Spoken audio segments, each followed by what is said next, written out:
Cieha Annette Taylor was a 28-year-old from Dade City, Florida. She graduated from high school early and had a bubbly personality. On February 6th, 2020, Cieha dropped her boyfriend off at his friend's house in Plant City, then left.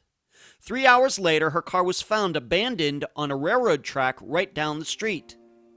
She was never seen again.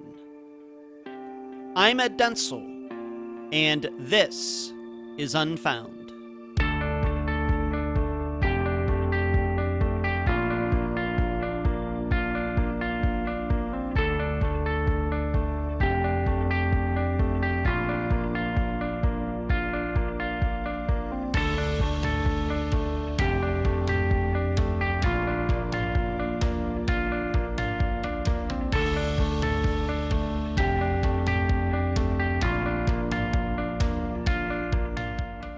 Trains. They're kind of the forgotten mode of transportation, at least in the United States. Yes, in the big cities like Chicago and New York, they have their subway systems. Those are trains, right? But in all the others, well, I think that line from the film Collateral put it best. A guy gets on the MTA here in LA and dies. Think anybody will notice?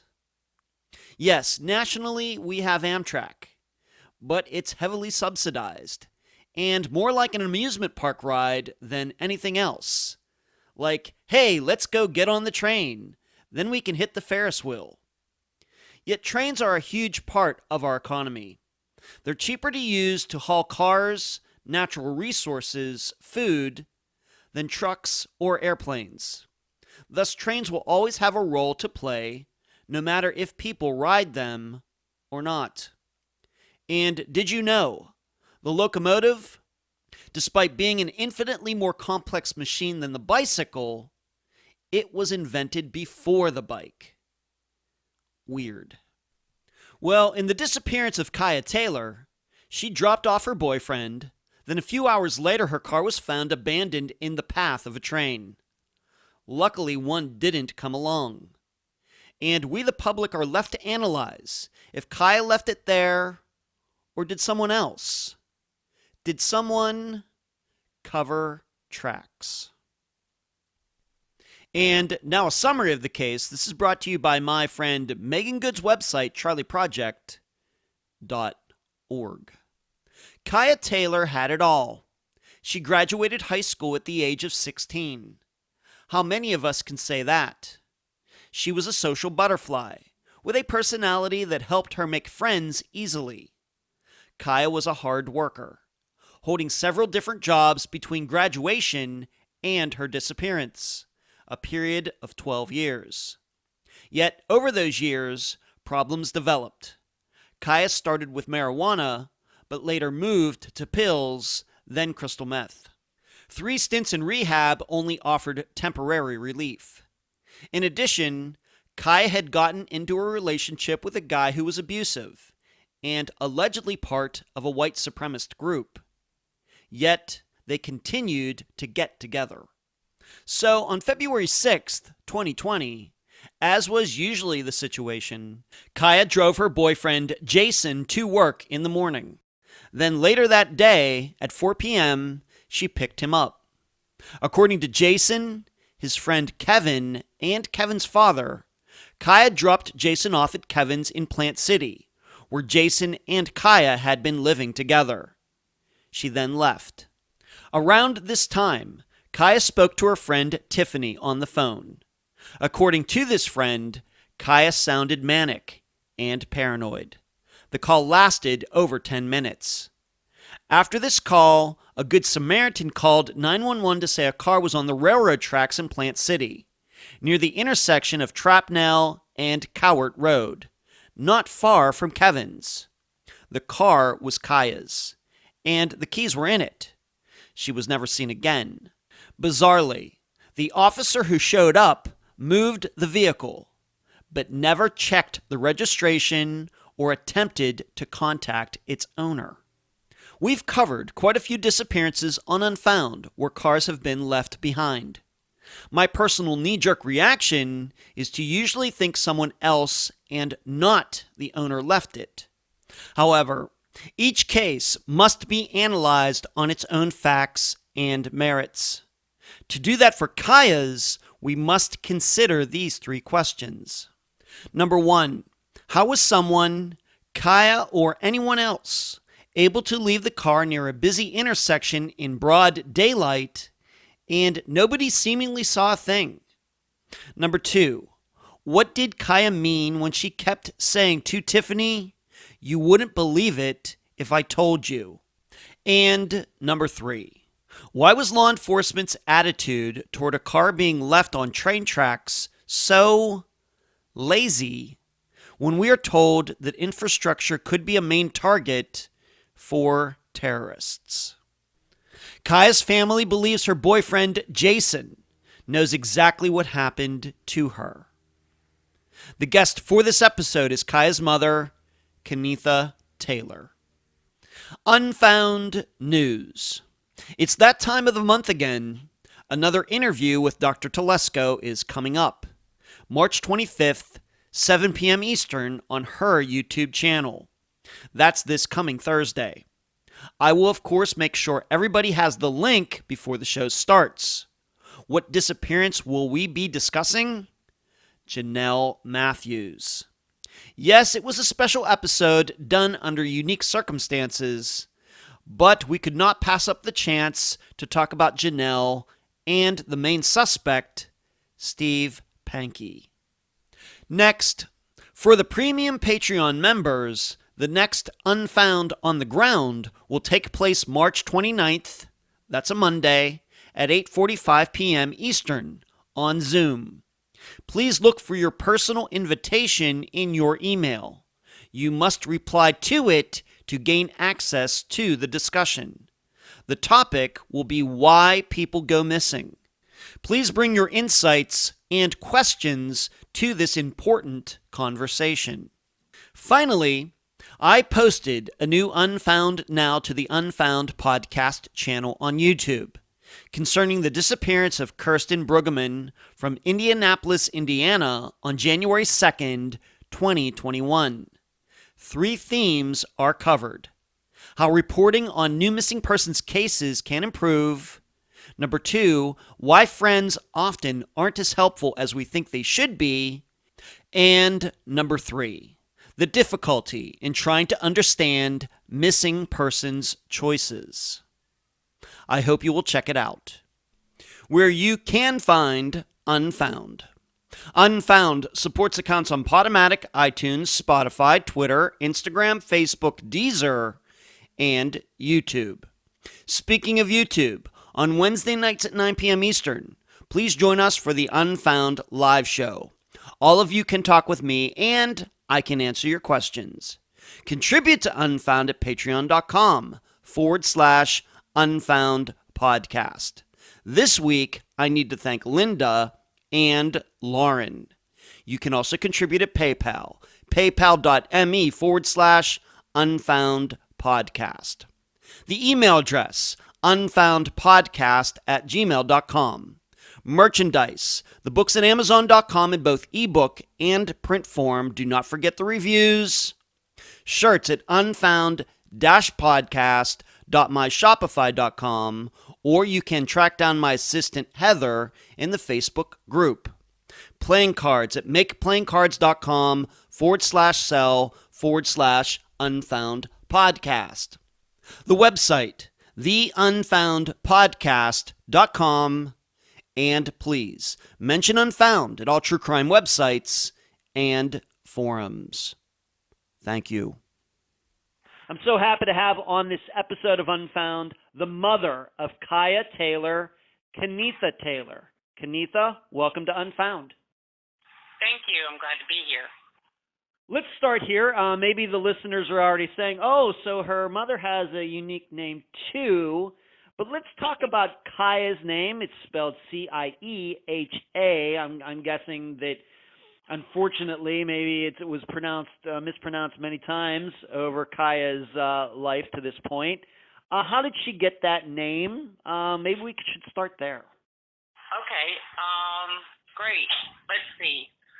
First, it's the generational C's in our family's name. So it goes back 6 or 7 generations of C's, and I happen to be the sixth. She would have been the seventh. Wow. And I heard her name at it, so I'm looking for a name with a C in it, but I wanted it unique like mine.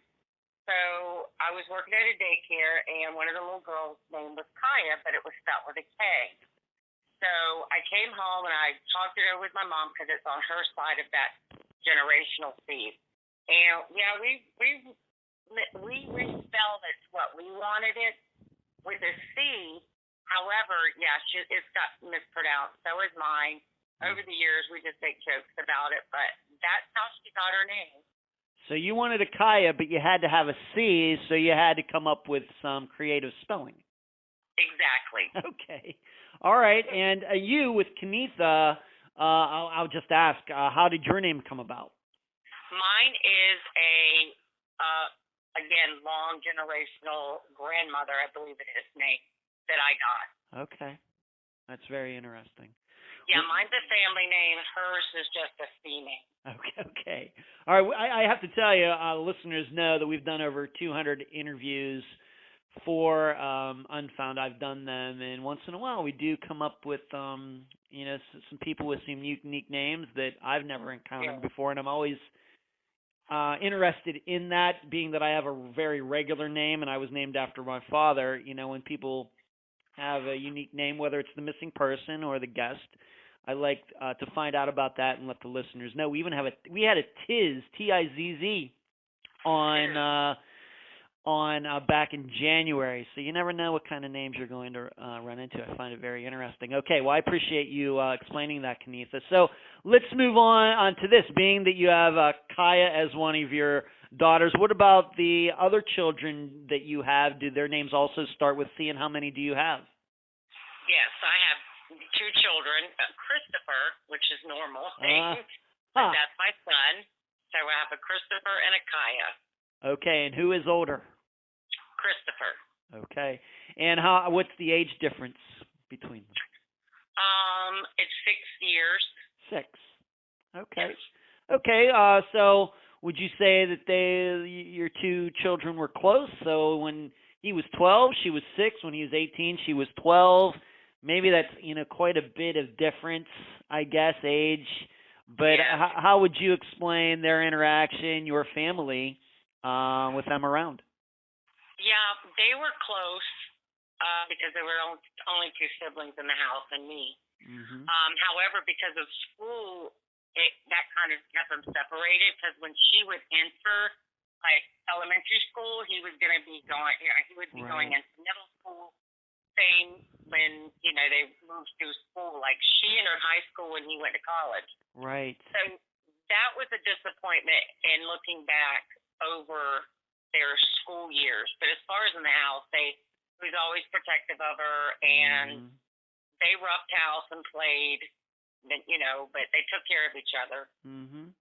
Similar personalities, both outgoing, both kind of introverted. How would you say that you're both your children same personality or different? They're outgoing, but in different. She was like a social butterfly, where Christopher was more into sports. But they were neither one of them introverted. Okay. All right. Well, thank you for that. So, 6 years separated, which means that your son is in his 30s now? Yes, he's 35 this year. Oh, okay. All right. So let's move on to talking about Cieha exclusively. You've already talked a little bit about her personality, social butterfly. So I'm guessing, on the phone a lot, of course, with social media, on Facebook and Instagram and everything else, that kind of daughter? Yes. As a matter of fact, I even have a funny story. She was had just entered high school, and I always try to have a really good relationship with the teachers. And I sat down and was talking to him about, about her grades or whatnot, her concentration. And he laughed and he said, "Well, take her mirror and lip gloss away, and maybe we'll get somewhere in class." Oh, my. Yeah, so she was very talkative. She liked, she didn't wear heavy makeup, but she did like her lip gloss and her hair. She'd always come up with different hairstyles that were always so cute. But a lot of her interests, though, were still nature, animals. If I would have let her, she'd have brought a zoo home. That's fun. Yeah, she was a rescuer, constantly rescuing something. Mm-hmm. What kind of animals? Maybe let's talk about that a little bit. What kind of animals? Of course, people automatically think maybe cats and dogs, but anything else other than that, or how many pets did you end up having? Well, we wound up having 2 cats. I still have one that I've now had to adopt, but it was constantly cats were her biggest thing because I guess they were the easiest. But she loved to go with nature anyway, and so if she had found a bird, she'd have brought it home too. Wow. Okay. So she liked bringing animals, and particularly cats. I don't mind cats. I'm probably more of a dog guy, although I don't have any animals. But okay, that's interesting. About her. What about in school? Social butterfly, lots of friends. But what about hobbies and interests, things like that? She tried different things like cheerleading, volleyball, but she just never really got into any of those. The art, poetry was her big thing. As a matter of fact, she even won some kind of contest with a poem, and it wound up she got to go meet actual authors at USF. Wow. And yeah, I still have and I have books and books of poems, and she was very artsy because I have paintings that she painted. But I could never get her to just focus in on one thing. Now her focus on things were, like I said, was lack of, but she had these brilliant ideas. She was very smart. I think that's part of her boredom maybe in school because she could make an F one semester and then come back with straight A's on the next one, and didn't always have to fly herself. She even graduated early. She was done with high school at 16 and started taking classes at college. Again, got bored. She was very easily bored, and said, "Nope, this isn't what I want to do." So we could never, nail down something that she just wanted to commit to. When you say that she graduated early, does that mean like she skipped a grade, or how did that work? They had a program here for kids that you could tell might be high risk for quitting. And the teachers, I don't even know if they have it anymore, but she still went to school every day at the high school. She just went to a different classroom, took some tests, passed them with flying colors, and then had a high school diploma and could have walked cap and gown. But here's another unique thing about her. She said, "I feel like I cheated, so I'm not going to walk." And I was like, "You didn't cheat. You just got out of it earlier." Yeah, okay. So she was okay with this, being in these different classes and everything, because maybe sometimes kids are maybe a little, I don't know, a little too self-aware. Worried maybe that other kids will make fun of them for being geeky or anything like that. That wasn't a concern of hers? No, not really. Okay. All right. So I wish I could have gotten out of high school at 16. I didn't get to graduate until I was 18. So, yeah, all right. Too. Yeah. So, okay. So she did well in school, but maybe sometimes maybe a lack of applying herself, then that was followed up by her taking it seriously. Okay. And when she did end up going to college, getting out of school early, getting out of high school early, when she went to school, where did she go and what kind of classes was she taking? Oh, she was taking your basic beginner classes, that you need. She was going for her AA, and she was going to Pasco Hernandez Community College. Okay. Now they've changed the name, but we used to call it PHCC when she was there. Okay. All right. And the listeners should know this is a disappearance. Pasco County is just to the north of where I am. I'm in Pinellas County, so this is a Tampa area disappearance, and I will be talking about later how I'd had an opportunity to drive over to where Kaya's car was found in that general area over in the Plant City area. We'll be talking about that later. So when Kaneetha's talking about Pasco County Community College, that's something that's not even too far away from where I live. Okay, so she gets out.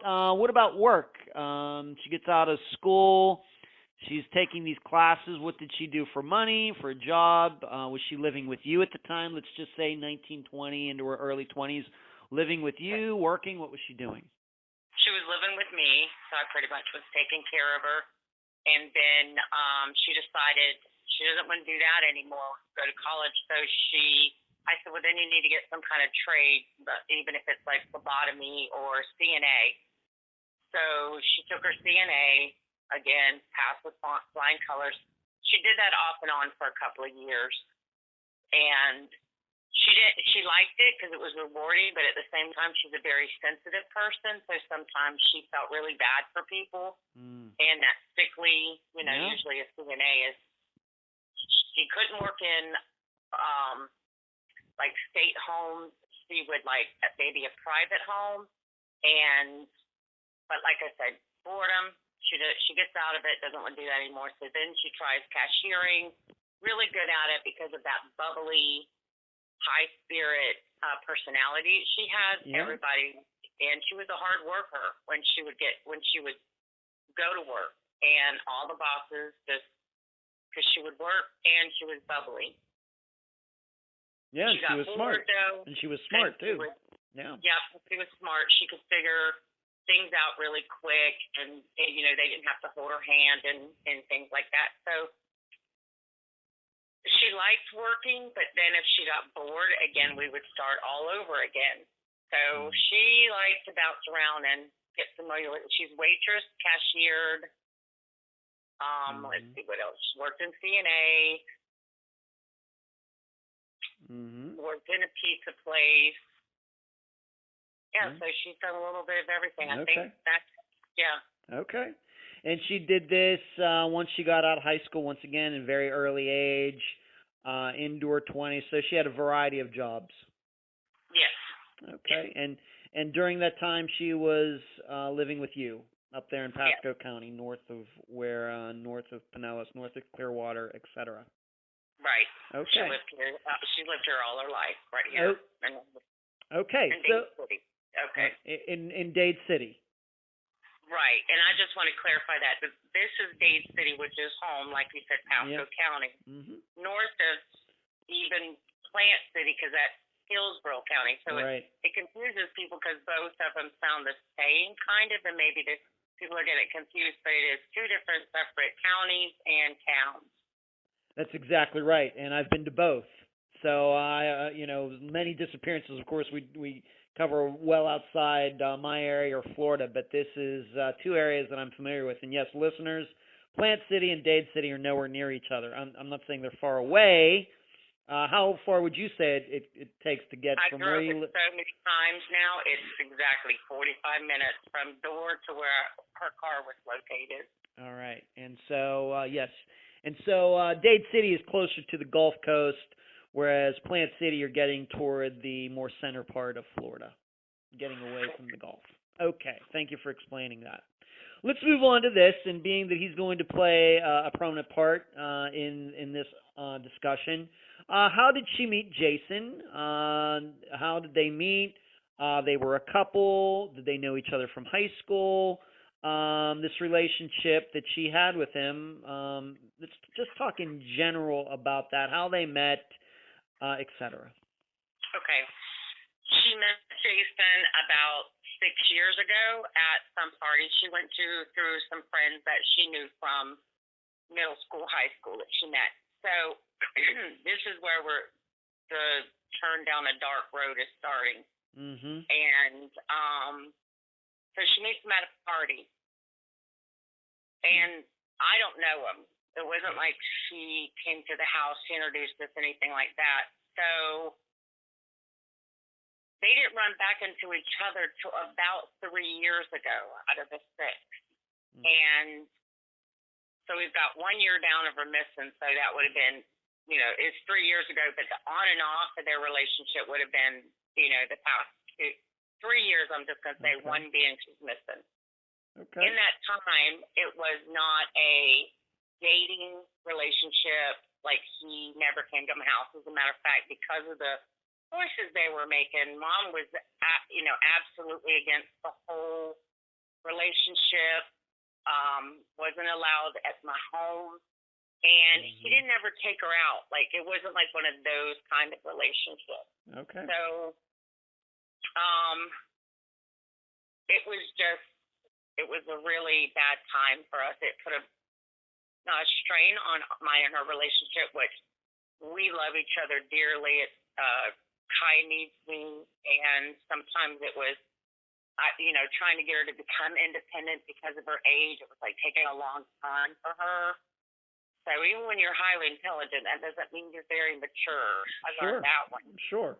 Absolutely. And it just, I could not get her to see the choices she was making. But at the same time, in her head, I'm an adult mom. I can do what I want. Yes, you can, but I don't have to agree with it. So that was the struggle. So, and I did, enough said that already. I didn't like it at all. Okay. So maybe just to put this kind of in a timeline, of course, she was 28 when she went missing. So around the age of 22 is when they first met? That would be correct. So let's just say 2015.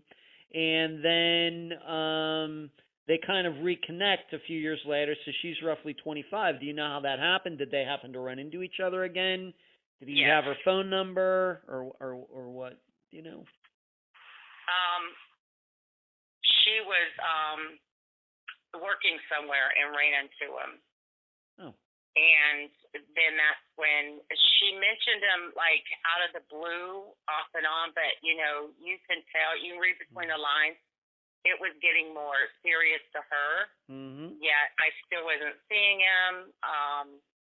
She would just, like I said, out in the blue, make a comment about him. Then I'd start asking questions. Who is this? Where'd you meet him at? Those kind of mom concerns. Yeah, right. And right. she would stay kind of vague, but then she'd tell me a little bit more about him. But I think because she knew he probably is not going to be good for me, Mom's not going to like him. Mm-hmm. She's actually just trying to keep it on, not get serious into a conversation with me. Like, I'm dating someone now, I want you to meet him, kind of thing. Okay. Let's just put it this way, maybe to maybe illustrate that point. During the time that they, started maybe becoming a couple, let's just say in 2018, how many times would you say you were in the same room as Jason? Never. Never. In 2 years? Never, yep. Wow. Okay, I think that illustrates it easily enough. Okay, maybe I should ask you this.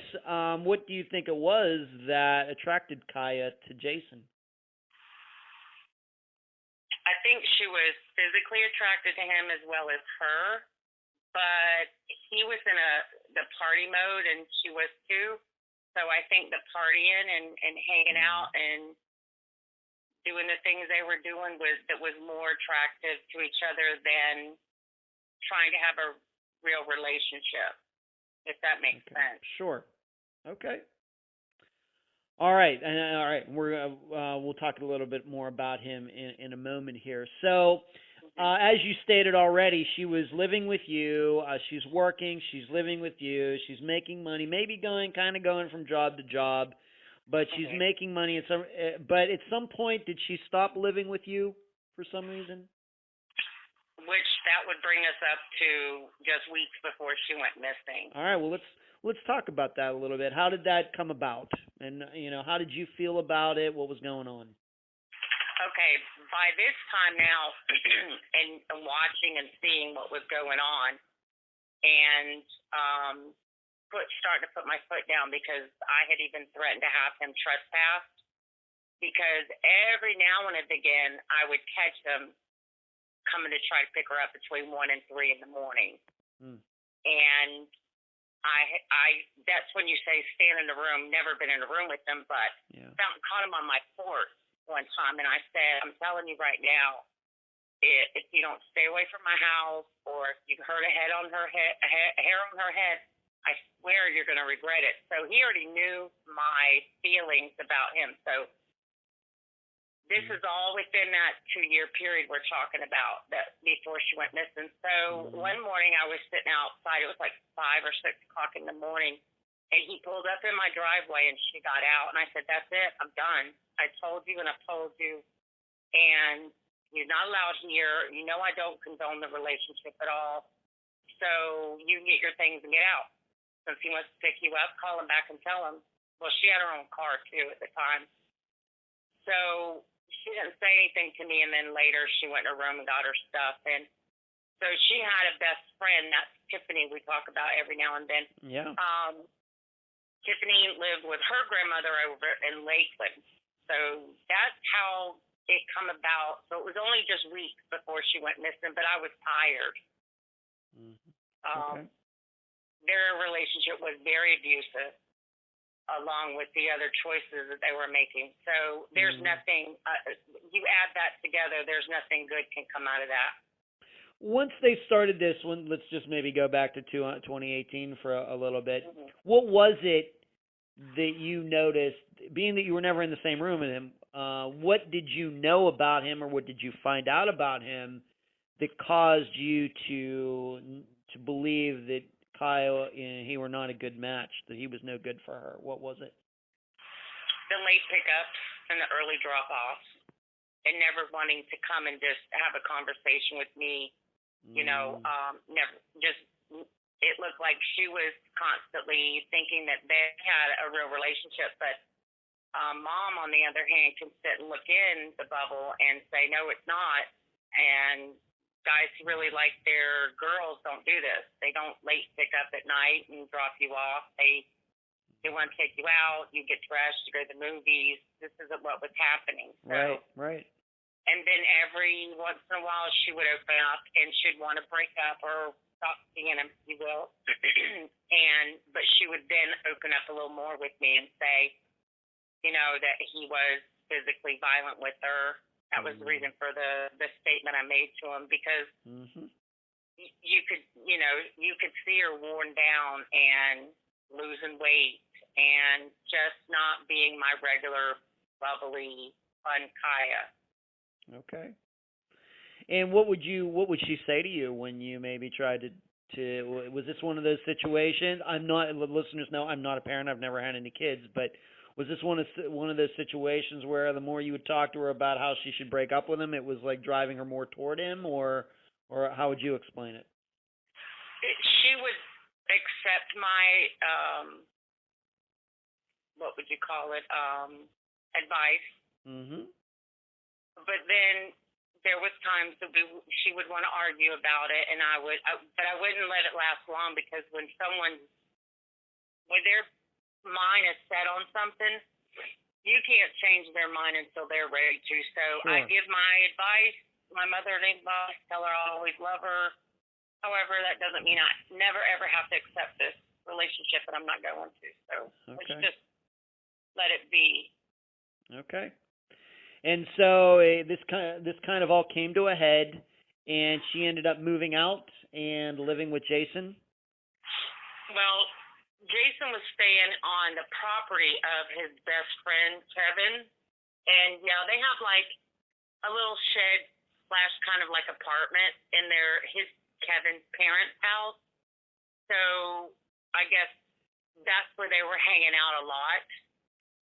Okay. And then she was at Tiffany's sometimes, but you could see where it was just spiraling out of control at this point. Okay. Let's talk a little bit, being that she moved out and she moved somewhere else. So when she went to live with Jason, it wasn't even like Jason was living at his own house or with his mother or father or parents or whoever else, brother, sister. He was actually living at his friend's house. So Kaya actually went to live at Jason's friend's house. Kind of, sort of, yeah. Okay. And this is on that road in Plant City. Is it Cowart or Cowart Road? Cowart. So like Coward, but with a D on the end. Cowart Road in Plant City, and I've been there. I went over there last Monday. By the way, we are conducting this interview on March 14th, 2021. So Cieha made the preference she would rather live with Jason at his buddy's house than live with you anymore. Correct. That's the choice she made. Okay, and like you've already stated, that was 45 minutes away from Dade City to Plant City. So you've kind of already, I think, touched upon this at least a little bit. Maybe the listeners have gotten this feeling that Cieha at some point had developed a drug addiction. Do you remember the first time you might have suspected that? Can you pick out the year that you noticed it and what tipped you off, and how did it progress? She was 15, and she started smoking weed. And, I wasn't, because a lot of kids do try. But I told her then, I said, a lot of people try, but there's some things out there you can't, because it'll take you down. And I worked in juvenile detention for 22 years. So it's what I dealt with a lot, drug addictions and whatnot. So I just tried to teach her that I'm not like totally upset with you, but you've got to realize it's just not a healthy choice to, and then where are you going to go with it, And then it just seemed like it just kept, then I'd find her drunk. She would find alcohol, and so we fought and fought over. Once she started that at 15, it like never stopped.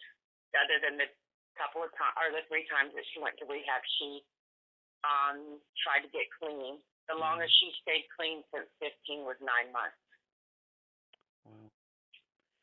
And how did it progress from marijuana? Did it progress to other things? Yeah, we had the pill area, so she would pop pills or drink. Now, she never got really, I would say, she was an addict, but never got addicted to the opiates. Okay. All right. So no heroin, anything like that? No, she doesn't like to be down. She likes to be up, so she likes uppers. Okay. All right, so very early on, 15 years old, started smoking marijuana, then the alcohol at a very young age, and we all know that, the story is about, the earlier it starts, the worse it can get, the quicker it can get. Mm-hmm. So those were things she was struggling with. So what you're saying here is she started the struggling with these issues before she ever met Jason. Correct. But would you say that these things were exacerbated by her being with him? Do you think that made it just worse by being with him? Oh, yeah, it shot it into overdrive. Okay. And you had mentioned rehab. You tried 3 different times, and as we hear many times, rehab often does not work. Sometimes it works for a little while, and then the people start back to their old addictions. What would Cieha tell you when you would talk to her about her addiction? What would she say to you when she was sober and you would talk about it? What would she say, and how did she explain it? She always wanted to be sober and find that niche, what she wanted in life. So, but she would not move away from here in the area, because this is where, like, running into Jason right after getting out of rehab, she wouldn't cut off the same friends that she hung with and make new ones, or just go back down, because that's where she went down south. It was in Boca Raton at one point, and then West Palm Beach, and I was like, "You're made friends. They work too. They, go back down and be around your support team. Not come back here. I can go down there. You can visit, but don't come back here." She liked home, though. This was her home, and meetings at my house. And this is where she found comfort at. And I said, "I get it, but there's sometimes you're going to have to make decisions that are hard to save yourself." Right. Right. And she just wouldn't let go. Okay. All right, so she had that going on that she struggled with from the age of 15, and we have to once again remember that when she disappeared, she was 28. So she fought this, for at least 13 years. Yep. Okay, with some periods of sobriety, but then going back to her addictions. And so we have that, and then her being in this, I guess what we would call an abusive, toxic relationship with Jason. And then not too long before she disappeared, she ended up moving out of your home to go live in Plant City, and it wasn't even at Jason's place; it was at his friend's place. And how long was this? I know it was not long, but how long was it between her moving there and her disappearing?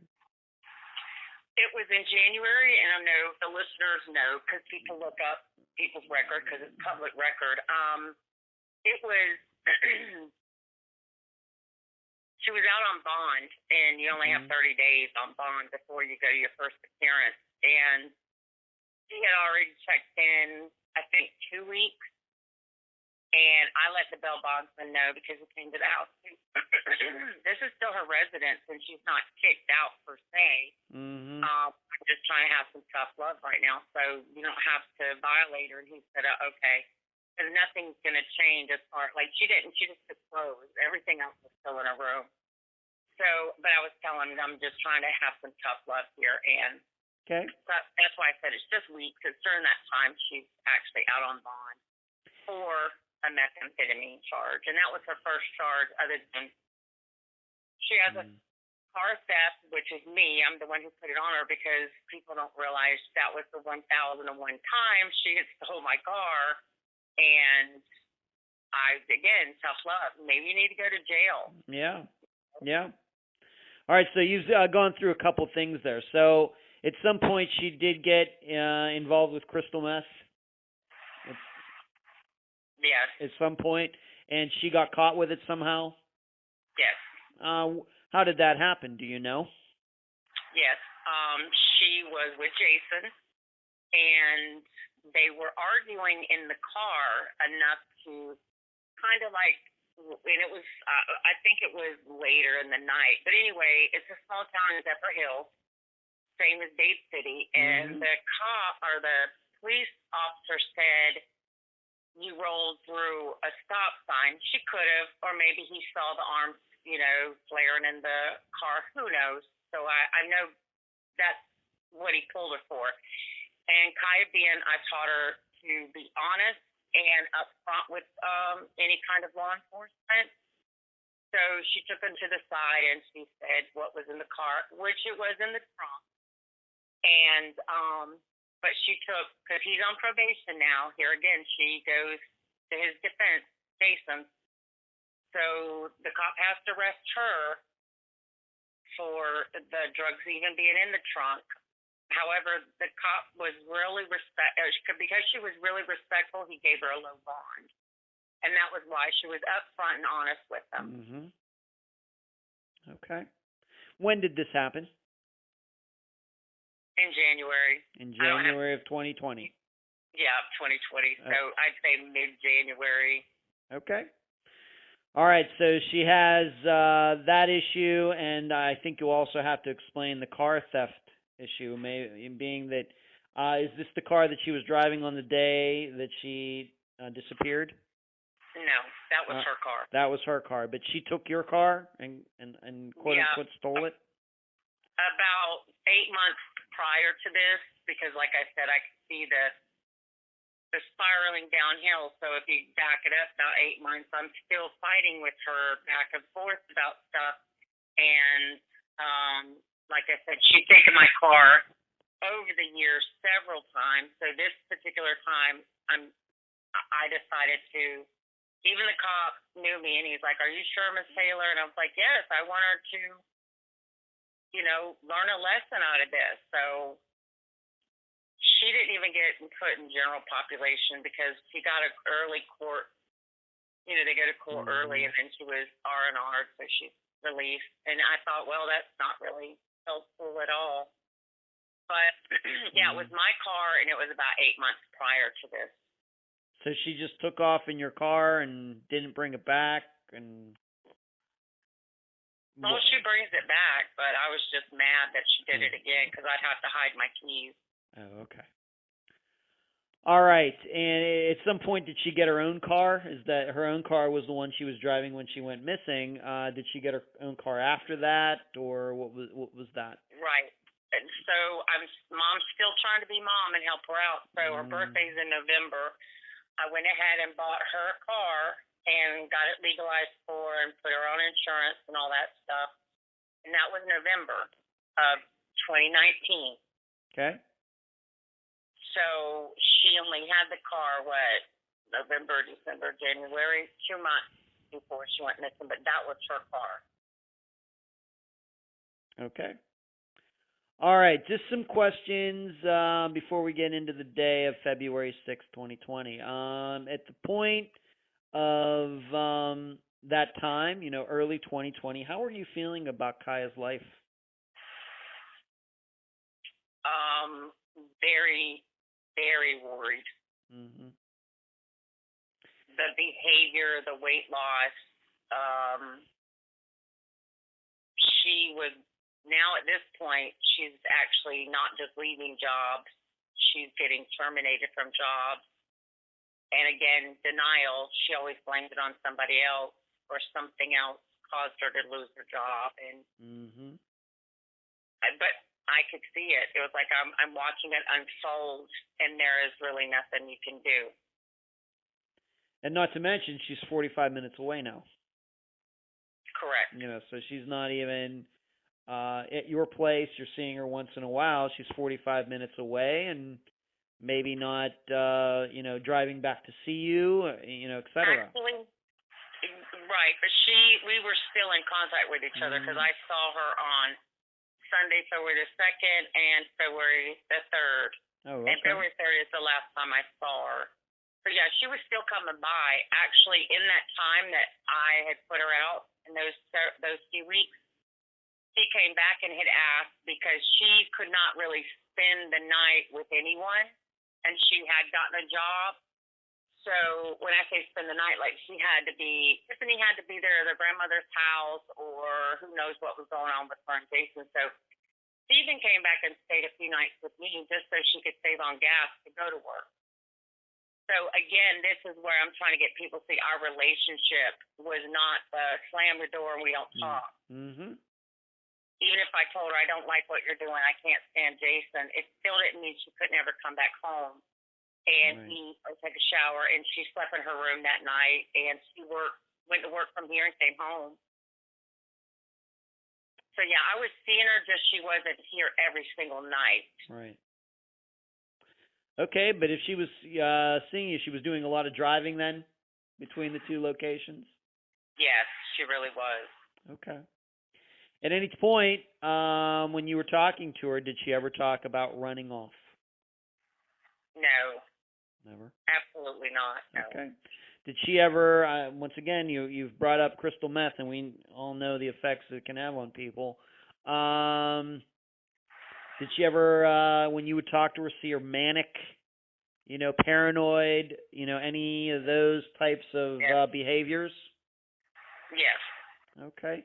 Can you explain maybe just one example of the time you were talking to her, things she said, things she did that would be a good example of that in the months before she went missing?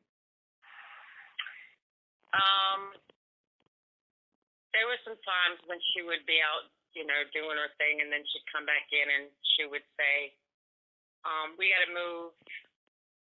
And I was like, why, what have you got yourself into, but I didn't take her serious as far as because once she came down, I would ask her, what made you think that you had to move?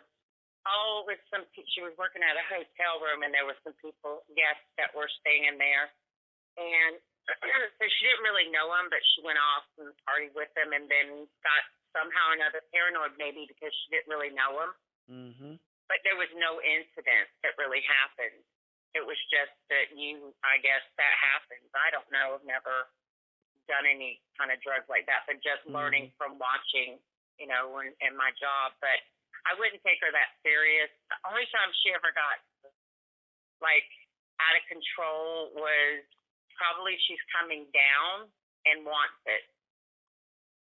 Okay. And then she can be aggressive, I guess I would say. Okay.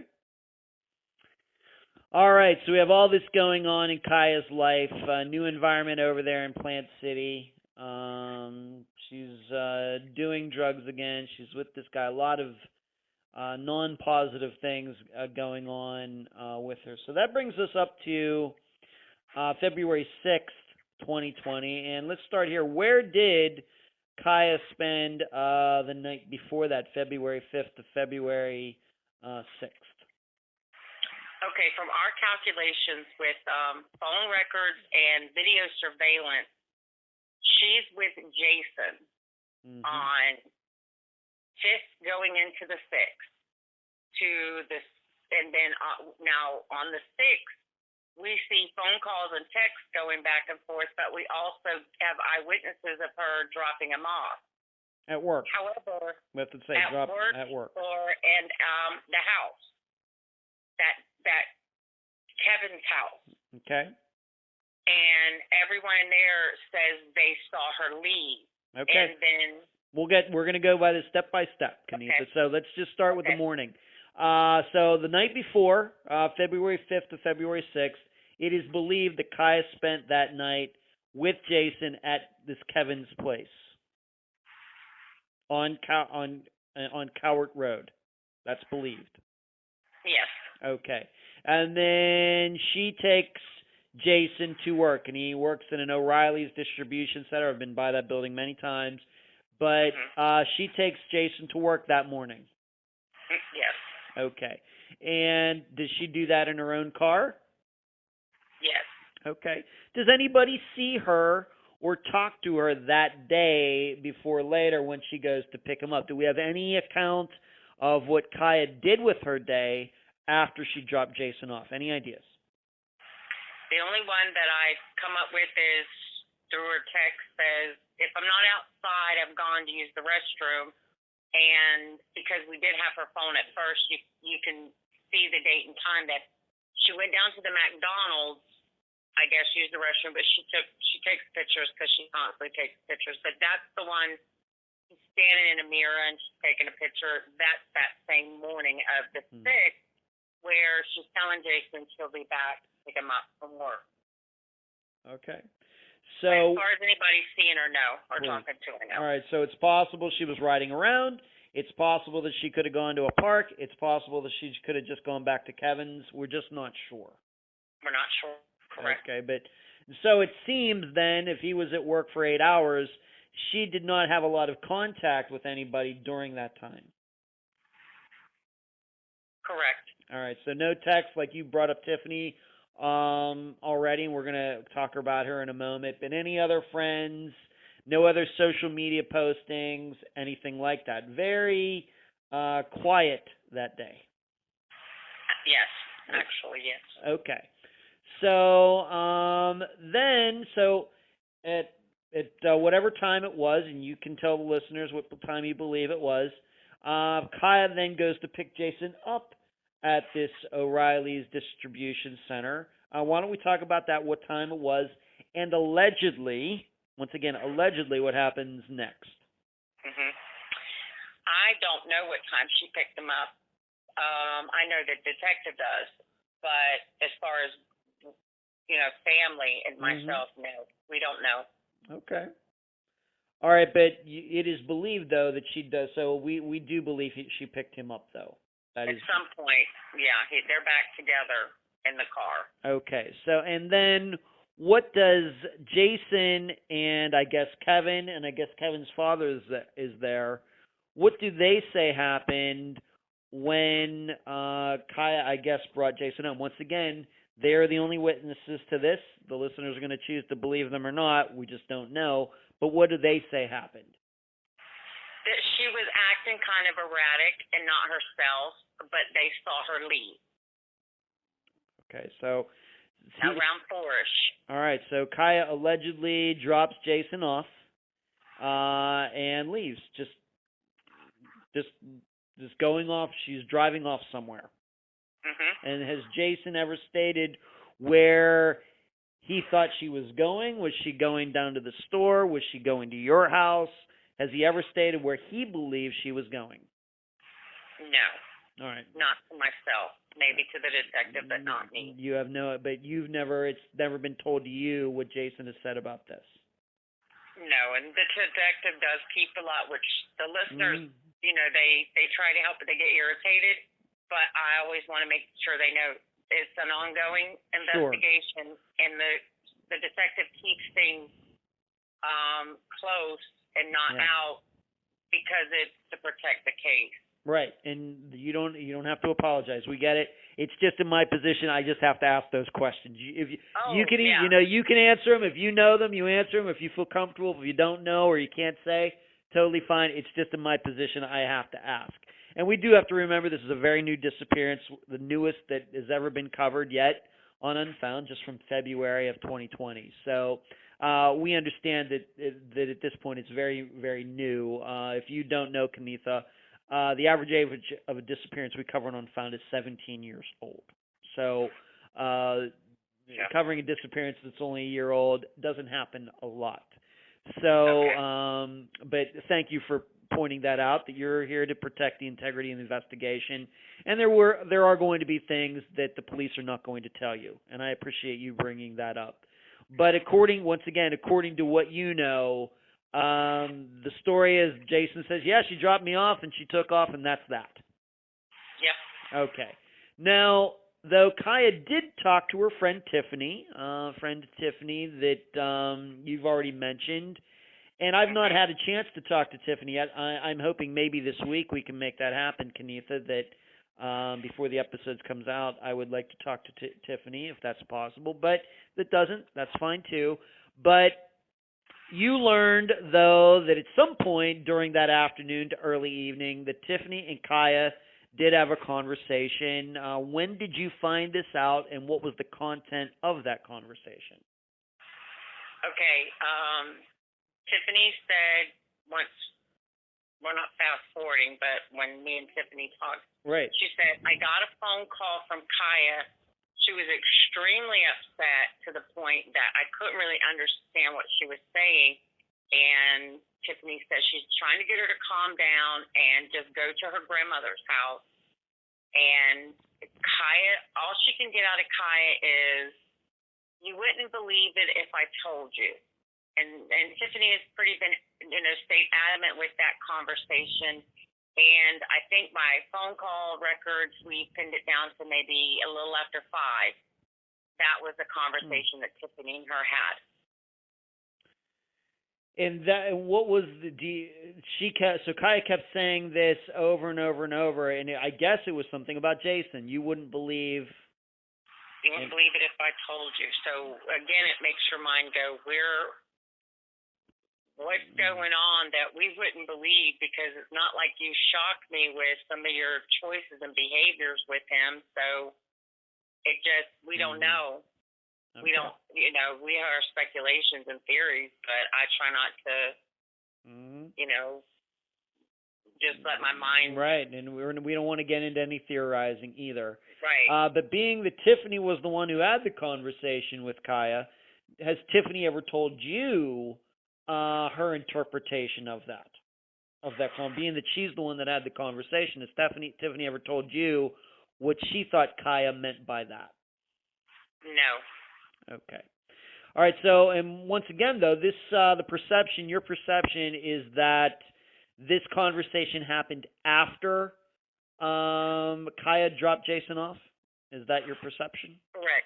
Yes. All right. So, allegedly, Cieha drops Jason off, then like they said, she takes off, and so she's somewhere, and then she and Tiffany end up having this conversation. If you could remind me again, did Tiffany call Cieha, or did Cieha call Tiffany?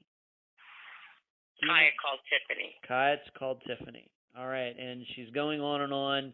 And did they make any plans to meet later? Or were they planning to talk later? Yes, anything like Tiffany said she told her to come to my grandmother's house. And where does Tiffany was at home? Yeah, Lakeland. South Lakeland. South Lakeland. And for the listeners, that is even more east from Plant City. That's going in the opposite direction of where you live. Correct.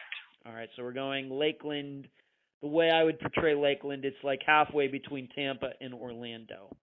Yes. Whereas Plant City is like a third of the way closer to Tampa than Orlando. Okay. And so we have no idea, though, if Kaya was going to do that or not, do we? Correct. All right. So that phone call ends. And to your knowledge, does Kaya speak to anybody or text anybody or make any social media posts after this phone call? From phone records we have, yeah, there's some phone calls to Jason, but because they'll show less than a minute or 1 minute, it doesn't look like, I'm assuming either it went to voicemail or it was really short. So there's just a few in there between that a little after 5 with Tiffany's phone call to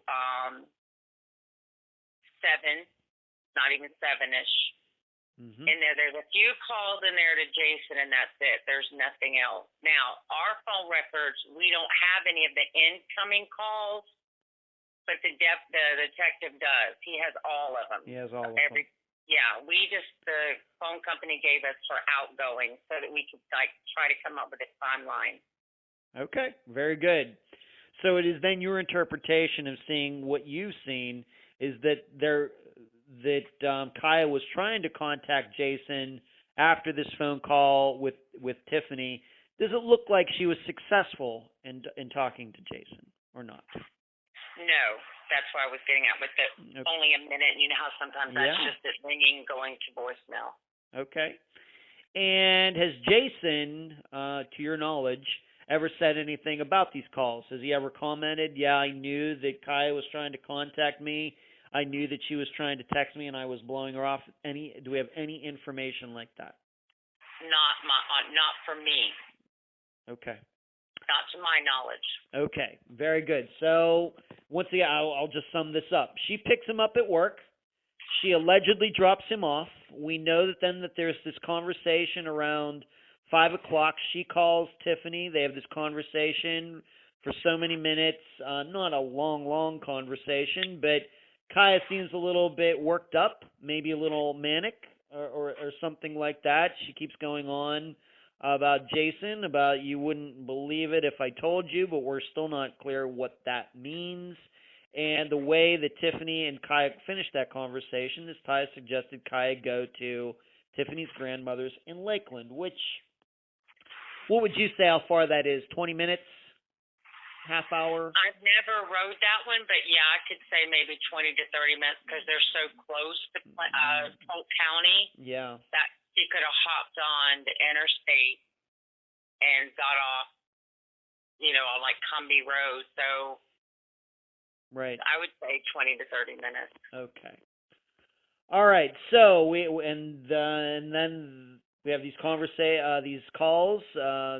Kaya's trying to contact Jason, but maybe he was trying to contact her, but we don't have that information. The police allegedly do. To your knowledge, had Kaya ever gone to Tiffany's grandmother's before after dropping Jason off? Do you even know? No, Tiffany said she never came. But had Kaya been to Tiffany's grandmother's in the past? Many times? Oh, yes. That's why I said she was staying with her and Jason. She was back and forth. Back and forth. Okay. All right. Now I'll get into some phone stuff later. Okay. So after that, no alleged sightings of Kaya. When did you start to feel, your family, on maybe it was February 6th, maybe it wasn't to the 7th, you can say. When did you start to think that maybe something wasn't right? Something Kaya, hadn't heard from her, or when did you think something had gone wrong? Well, on Thursday, I was calling her a lot because Tiffany had already kind of said, Kaya's not acting right. Like something's going on. And I said, okay, I'll get in touch with her because the insurance was due on her car. I was paying it. She just had to give me back the money. So Thursday, I called her several times. and she never answered. So I'm getting a little worried now because, like I said, Tiffany,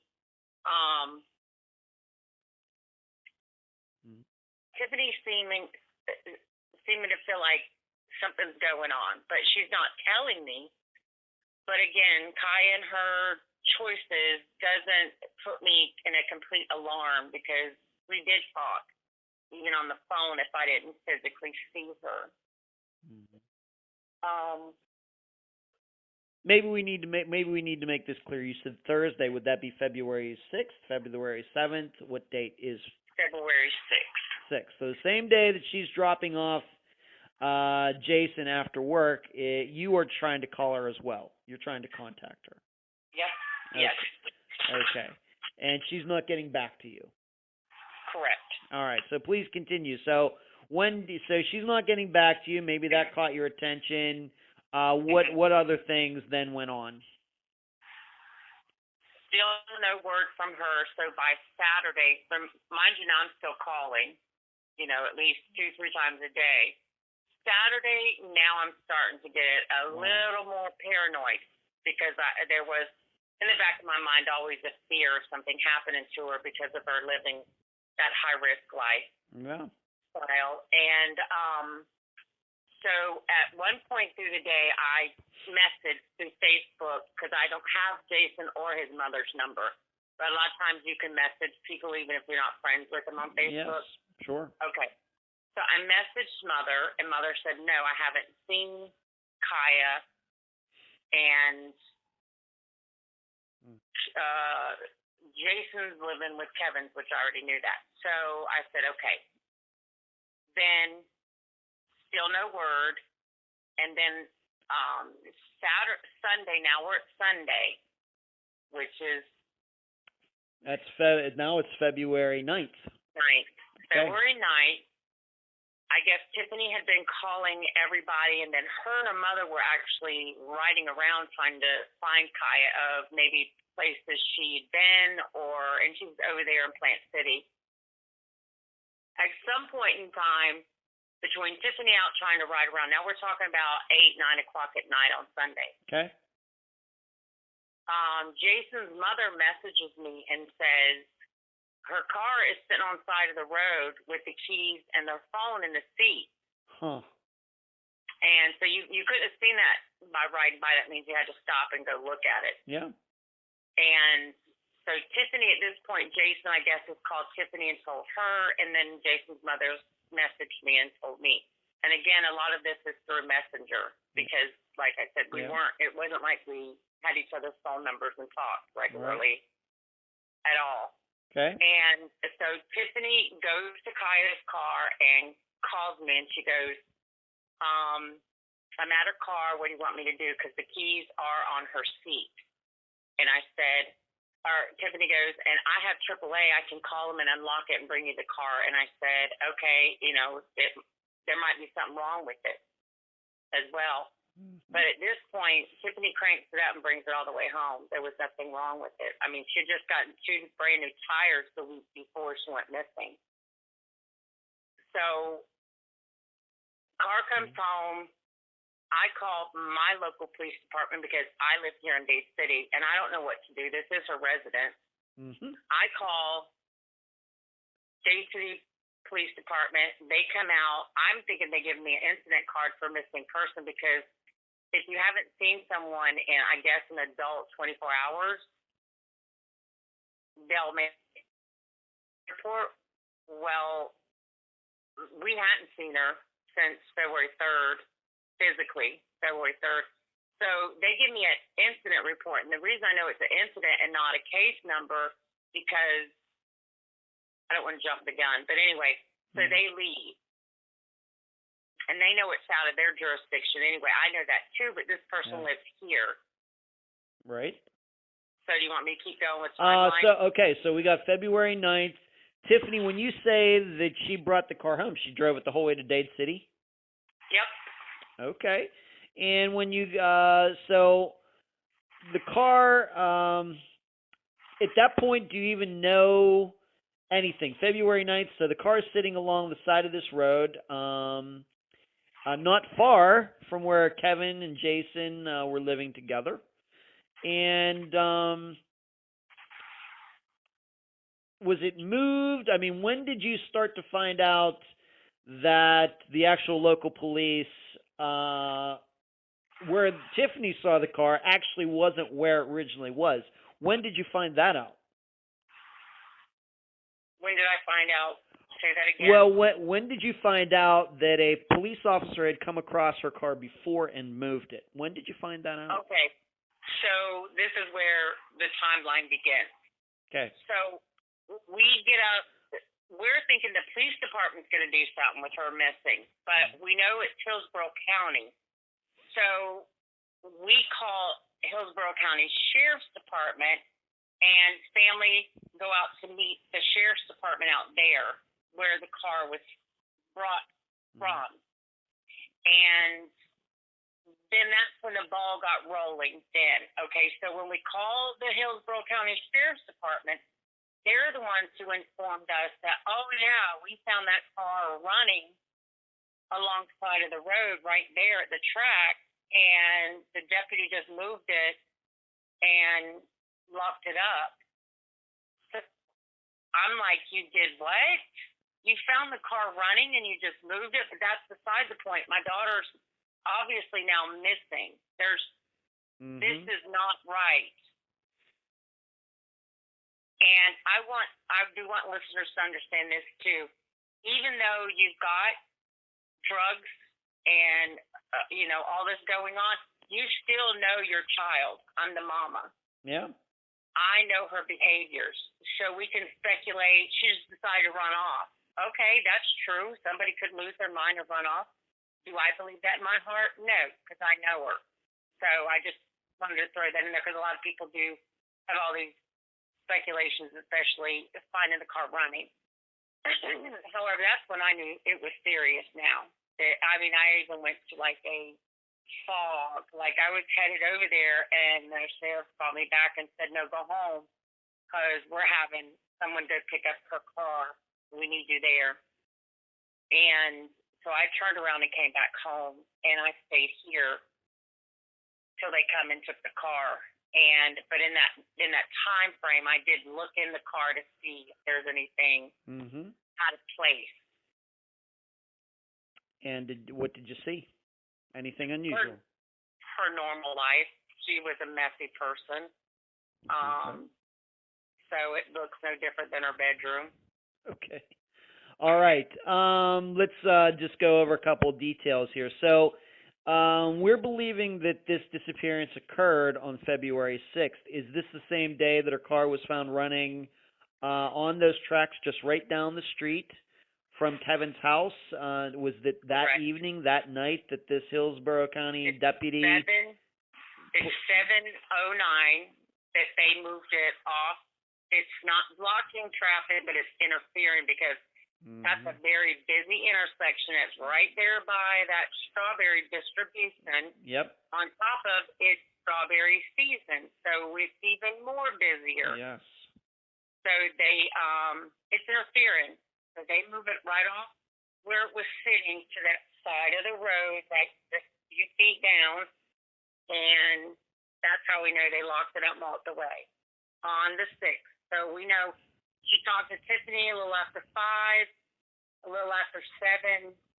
The police department's moving it, and because that's so busy, and there's no train run on that track, by the way, because most tracks have, all tracks have video coverage if they're working and trains run on it. So there again, another, what do you call it? Something against us, if you will. Okay. No video. So let me jump in here for a second. So this deputy comes across the car. It's running. The keys are in the ignition. It's turned on. The engine's turning over. It's burning gas.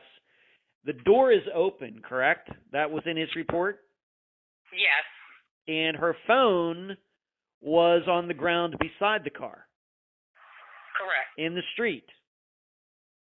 Well, it's rocked because remember it's on the crossing of a railroad track. Okay. So so it's lying right there. Her phone is lying right beside the car The driver door, yeah. The driver's door. Okay, and is it pointing east or is it pointing west? West. All right, so that would be the opposite direction if she were going to Lakeland? Yes. So it looks like maybe she's coming home because that's the way I go home. All right, okay, so just want to make that clear. Tiffany tells her, why don't you go to my grandmother's, but her car, when it was found, was pointing in the opposite direction. Maybe on the correct road, but going in the opposite direction. And all this deputy did was get it off the road. Now, you did say that they locked it up. Well, then, if they locked it up, how did Tiffany get to drive it home? She had called AAA to come out and unlock it for her. Wow. Okay. All right, so Tiffany figured that out. And when they got it open, then the keys were found inside. Correct.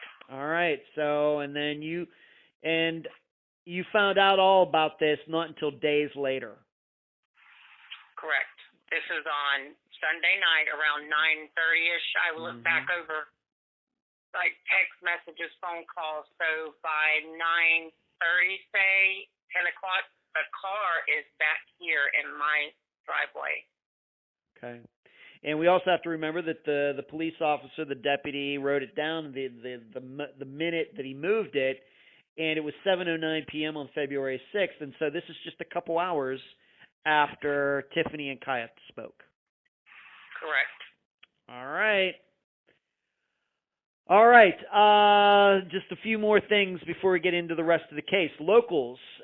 This, as you stated, and I've been out there. I'm going to be doing a YouTube video. In fact, by the time everybody's hearing our voices, that video will have been posted, so they can see my video that I did from that area, and I'll be doing a satellite view as well. This seems to be a fairly busy intersection. To your knowledge, any locals ever come forward to say, yeah, I saw somebody put the car there, I saw Cieha put the car there, I saw a young man put the car there, anything in the last year? No. Absolutely nothing. Nothing. Okay. That leaves something for the listeners to think about there. And how far would you say the car was found from Kevin's, where Jason was staying with Kevin? A mile? Less than that? Yeah, it's less than a mile for sure. For sure. Okay, I would say so as well. Having been there, I would say that's, although I did not know the precise house where Jason and Kevin were living together, or I guess Kevin's house, it could not be very far. Okay. Once this all got reported, you find out about the car, you find about the state that it was in at the time it was found and being moved and all these things. Were any searches done in the area of where the car was found? Those train tracks and that road. It is not Cowart Road. It's called Trampnell Road. Trampnell Road is where the road it was on. Any searches done in that area? I've been there. There's some woods kind of like to the northeast of the train tracks, etc. Any searches done in the area? Yes. On the 10th, February 10th, which is the Monday that everything started unfolding, Hillsborough County Sheriff's Department brought out helicopters, K-9 units, and deputies. So, and that's where everybody was questioned to on the side of the road. For right then, Kevin, and Jason and Jason's mom were present. Tiffany and Allison, which is another friend of Cieha's, was present, and then one of my sisters and nieces were out there. So the last people that were seen and talked to her, they didn't even end it till like 9 or 10 o'clock at night. So we're talking about early in the morning. It was just it took the whole day. So that was the first time anybody was actually physically looking or for anything was that day, but they were also questioning people. Okay. And anything at all. Now, we're going to talk about her shoes and everything in a little bit, but during that search on the 10th and maybe even a few days after that, anything found? Did you, for example, search those woods that are like right around those train tracks to the northeast side? How in depth did it get? Okay, so the detectives were out there every single day Mm-hmm. talking to, because the people at the strawberry distribution I got kind of close with, if you will, because she would talk to me about what was going on out there. So every day the deputies were out there on foot, knocking on doors, walking around. And then, so that was Monday. So Tuesday through the week, like I said, the sheriff's department's out there. On that Saturday from, and I can't think of the date, it might have been February 14th. Okay. But my whole family and friends meet out there, and we go out and have a search ourselves. So we're searching both sides of the track in the woods as far as we can get in, and then property we would go on, but you know, some of it's private, so Right. we were just trying to get just anything. I was out there myself, and I was just looking for maybe a piece of jewelry. She smoked a rare kind of cigarette. I knew what she drank. I was just looking for things like that on the ground. Yeah. And I had my dog out there, so I know those shoes weren't there. Like we said, we'll get to them. We'll get to them, yes. Because I had walked my dog over there just sniffing, and I just wanted to get away from the crowd for a minute. So I'm still on the strawberry distribution's property.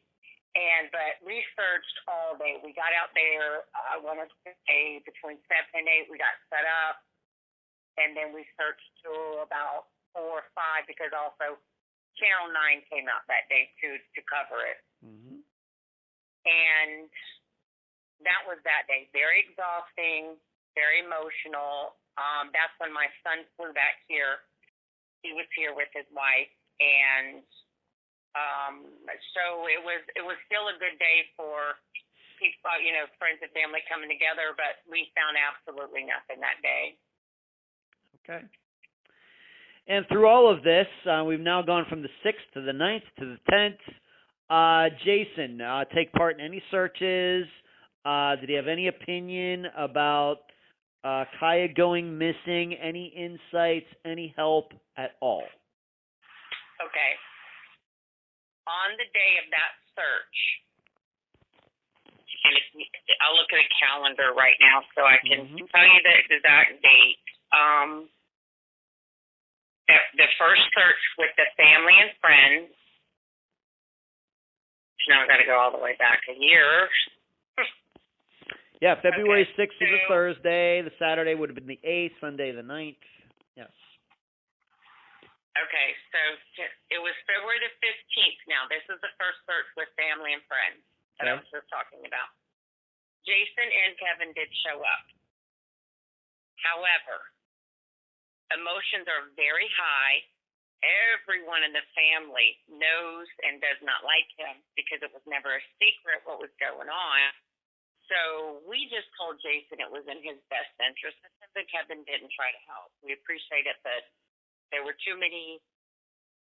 Even my son was extremely upset about the situation. This sister, and he wants to know where she is and what did you do? You were left with fear, yada yada yada. So we just left it at that. I did say thank you, but no thank you, and that was it. That was the last time that I felt like he was trying to cooperate. Yeah.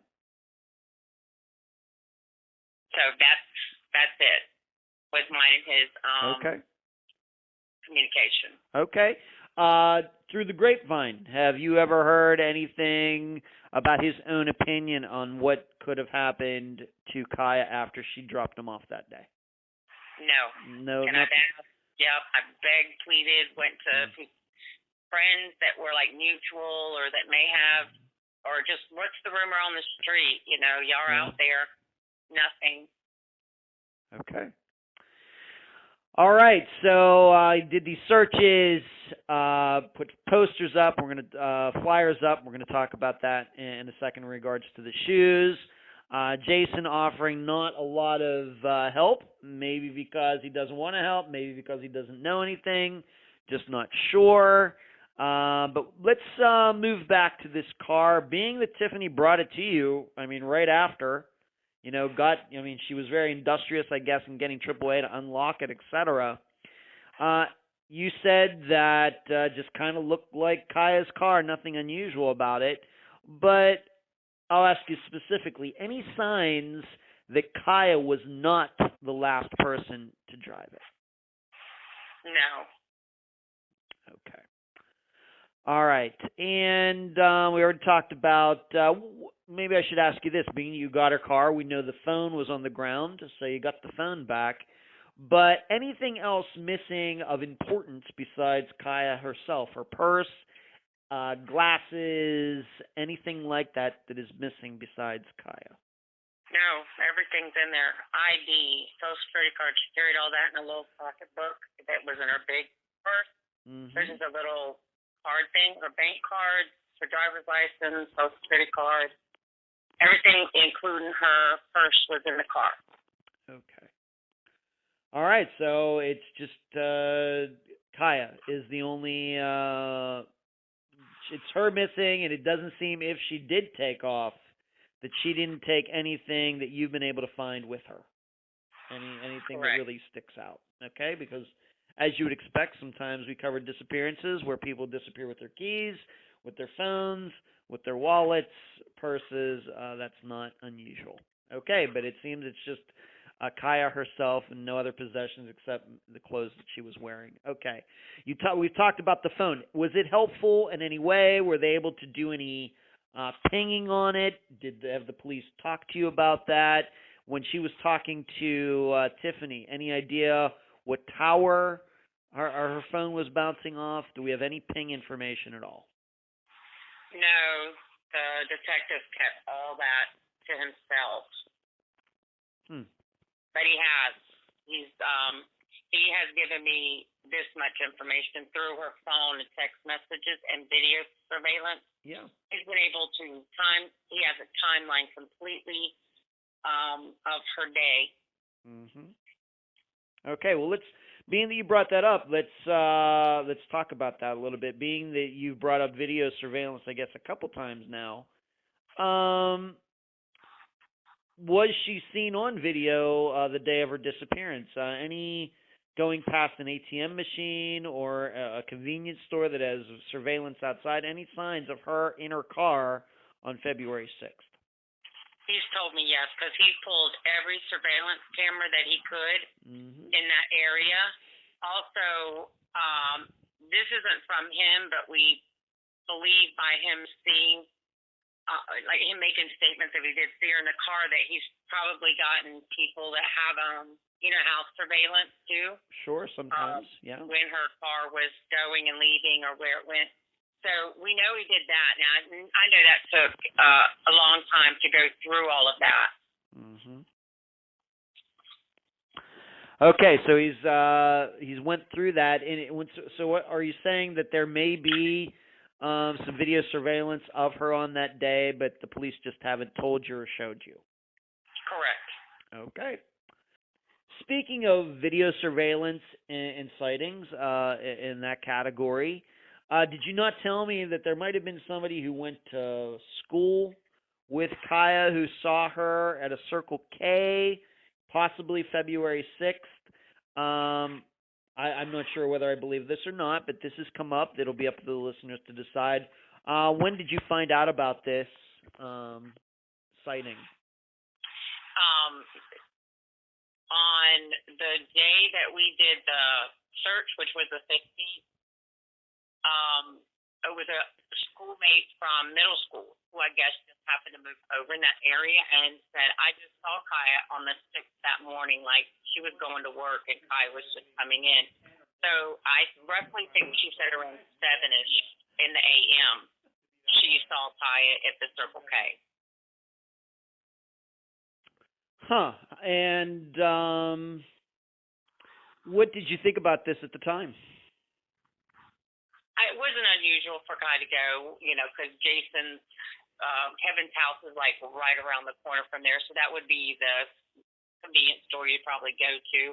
And then if she's dropped Jason off to work, like we were saying, that riding around maybe, because it was the same time she had been taking the picture at McDonald's. So it's a possibility she did see her.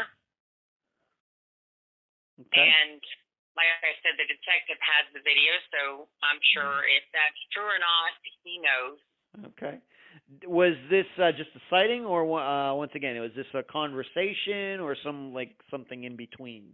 Well, it's kind of just a fluke incident. She hadn't seen Cieha since probably middle school, and so for her to go missing on that same day and running into, I think her name was Taylor, and she came out and helped search us, and she even said, if you need parking, you can come by. She was super, super nice, and so I didn't feel any like it was a bad thing. It's like a fluke incident. Hey, I saw Cieha, now she's missing. Wow, that's weird. That's how she responded to me. Okay. All right, and it very well could be, we have to keep in mind, it very well could be that this woman saw Cieha, but it could have been on a different day. Right? Correct. It could have been the 6th. Maybe it was the 5th. It's very common in disappearances that people do see a missing person, but it was actually before they went missing or days before the disappearance date and not the day of or a day after. Very common. Mm-hmm. Okay, and like you said, being that you found out about this, I'm guessing that you're right, that the police have at least gone to that convenience store, and which is a convenience store I think I drove by while I was out there, and got the video just to see for themselves. Okay. Now, probably the most unusual part, other than the car being right down the street and parked on railroad tracks, which is unusual, several days after Cieha went missing, her shoes appeared, the shoes that everybody believes she was wearing that day appeared out of nowhere. Where were they found in comparison to where the car was found? How were they found? Let's talk about that now. Okay. I'm not good with yards anyway, but I'm thinking maybe 100 feet, because the way you turn into the strawberry distribution, you enter on if you were going east to go to it, you have an entrance where the big trucks go in, okay, and then there's a big horseshoe U where the trucks come out. So, but it's still on that property. Well, her car's found on the side of the road, like you said, going east. So maybe that's 100 feet from the entrance to the exit. Yes. Well, the exit drainage that is that end, and there's also a light pole on the other side of where right there where the shoes are, not the other side. So you've got your driveway, you've got your drainage, and it's pretty deep concrete drainage, and it goes up. So there's no way to drain it, because through the water coming through could not have had that power to throw them back up on top. So I just want people to know that there's just no way. Gravity itself is not going to let that happen. A hurricane maybe, but the way they were sitting, there's just no way. But anyway, we know the shoes weren't there, because when we did our search on the 15th, the sheriff's department had already been out twice, not to mention out there every day walking, and my family did small searches, like just my son and some of his friends would go out there, and because there's a lot of Hispanic people, so he took one of his friends that speaks Spanish so that we could talk to them. So there were several different times of people being out there. So leading up to that day, I know the lady that works in the strawberry distribution, she was coming in from lunch, and she happened to see them, and she calls immediately and sends me a picture, and I say yes to hers because I gave them to her. So I called the detective immediately. He happened to be not far from the area, because, like I said, he's still, he's doing his investigation. So he pulls in there, and he calls me, and he goes, he takes me to evidence. He says, these weren't here, were they? And I said, there could not have been there. I said, there's a poster there, a flyer for missing, not like right above. And he goes, yeah, you're correct. So I go, there's no way these people were here. I walked the dog over here. We looked in every drainage, because it wasn't muddy. So, you're looking for different things, like I said, cigarette butts. Sure. Or bracelets. She wore a lot of, different kinds of bracelets. So they weren't there. And that was, I want to say again, my sister is the bookkeeper, if you will, or the administrator here. She keeps all the information timelines for it. So I want to say it's 10 days after her car went missing. Mm-hmm. I mean, not her car. She went missing and her car's found. 10 days from that, shoes show up. So roughly February 16th. Yes, something like that. And yes. and once again, these shoes were put right by a poster that was on a light pole in that area. Correct. And were these shoes, were they just placed there? Were they like nightly, like somebody might put their shoes like inside the door of their house, or were they kind of thrown there upside down? What do you even know? One's going one way, and the other one sit right beside it going the other way, like the front of the shoe. Like heel to toe. Heel to toe. Heel to toe, yeah. But they're side by side. Yeah. They're not thrown up there, like somebody just threw them. Mm-hmm. They had to be set like that. Yeah, some human put them there on purpose. Correct. Is there any chance that these shoes might have been, once again, we don't know how long the car was sitting there with its door open before somebody, the deputy came across it or whoever. Is it possible that somebody came along and took the shoes out of the car, and then when they found out they were missing girls' shoes, missing women's shoes, that they brought them back secretively? That's been a thought, yes. Okay. I'm not saying I believe that, but I'm just wondering, are there any facts to dispute that? There isn't any, no. Okay. I'm not once again, listeners, I'm not saying I believe that. I'm just trying to point out we must remember that the car sat there with its door open and the engine running for who knows how long. It could have been just 5 minutes. It could have been an hour. We just don't know, and it very well may be that somebody came across the car with the door open and decided to steal something and then thought better of it later. Just saying. Not saying, once again, that I believe that. Okay, so these shoes appear out of nowhere. Do you know if they've been fingerprinted, taken into evidence? I'm sure have been any forensics done on those? Yes, there was forensics done on it. What's become of it? No, he doesn't tell us. We don't know. All right. Right. Yeah, but you are sure that they are Cieha's shoes? Absolutely. Okay. And what kind of condition were the shoes in? Did they look like they'd been sitting out in the elements? Were they muddy? Were they wet? They did look like they had been sitting out in the elements. There is looks like maybe mud or dirt on them, and then you could tell it probably had been there a couple of days. They weren't put there that day that Miss Claudia found them, which is the strawberry patch lady. That's what I call it. Because when I open the picture up, I can see leaves, sand underneath the shoe that's been washed away from the bank of the drainage. So the drainage itself, the cement is clear, but under her shoes, you can clearly see leaves and dirt. But the shoes are muddy. Not real heavy, but they are dirty. Okay. Is it your impression that the shoes were less there for less than even 24 hours before this woman saw them? Well, by what I can tell, and I have to go back and check weather during that time, they were there for at least, depending on what, the wind blowing and the rain, it might have been 2 days because of how much dirt and leaves I could see underneath the shoe. Okay. All right, so these shoes, I guess you could say they just appear out of nowhere. Yep, disappeared. All right, and to your knowledge, no other articles of clothing that Cieha owned or wore have popped up anywhere else? Nope. And I go out there sometimes just to go out there and I check her site, and then I'll look around a little bit, and there was a bag of clothes I found in February, and I went through them. I had a stick, and I shuffled through it. It wasn't her clothes at all. There was nothing there. Okay. All right, so we have these shoes that popped out of nowhere, but luckily they were found. They're in evidence, and hopefully some forensics was done on them. Okay.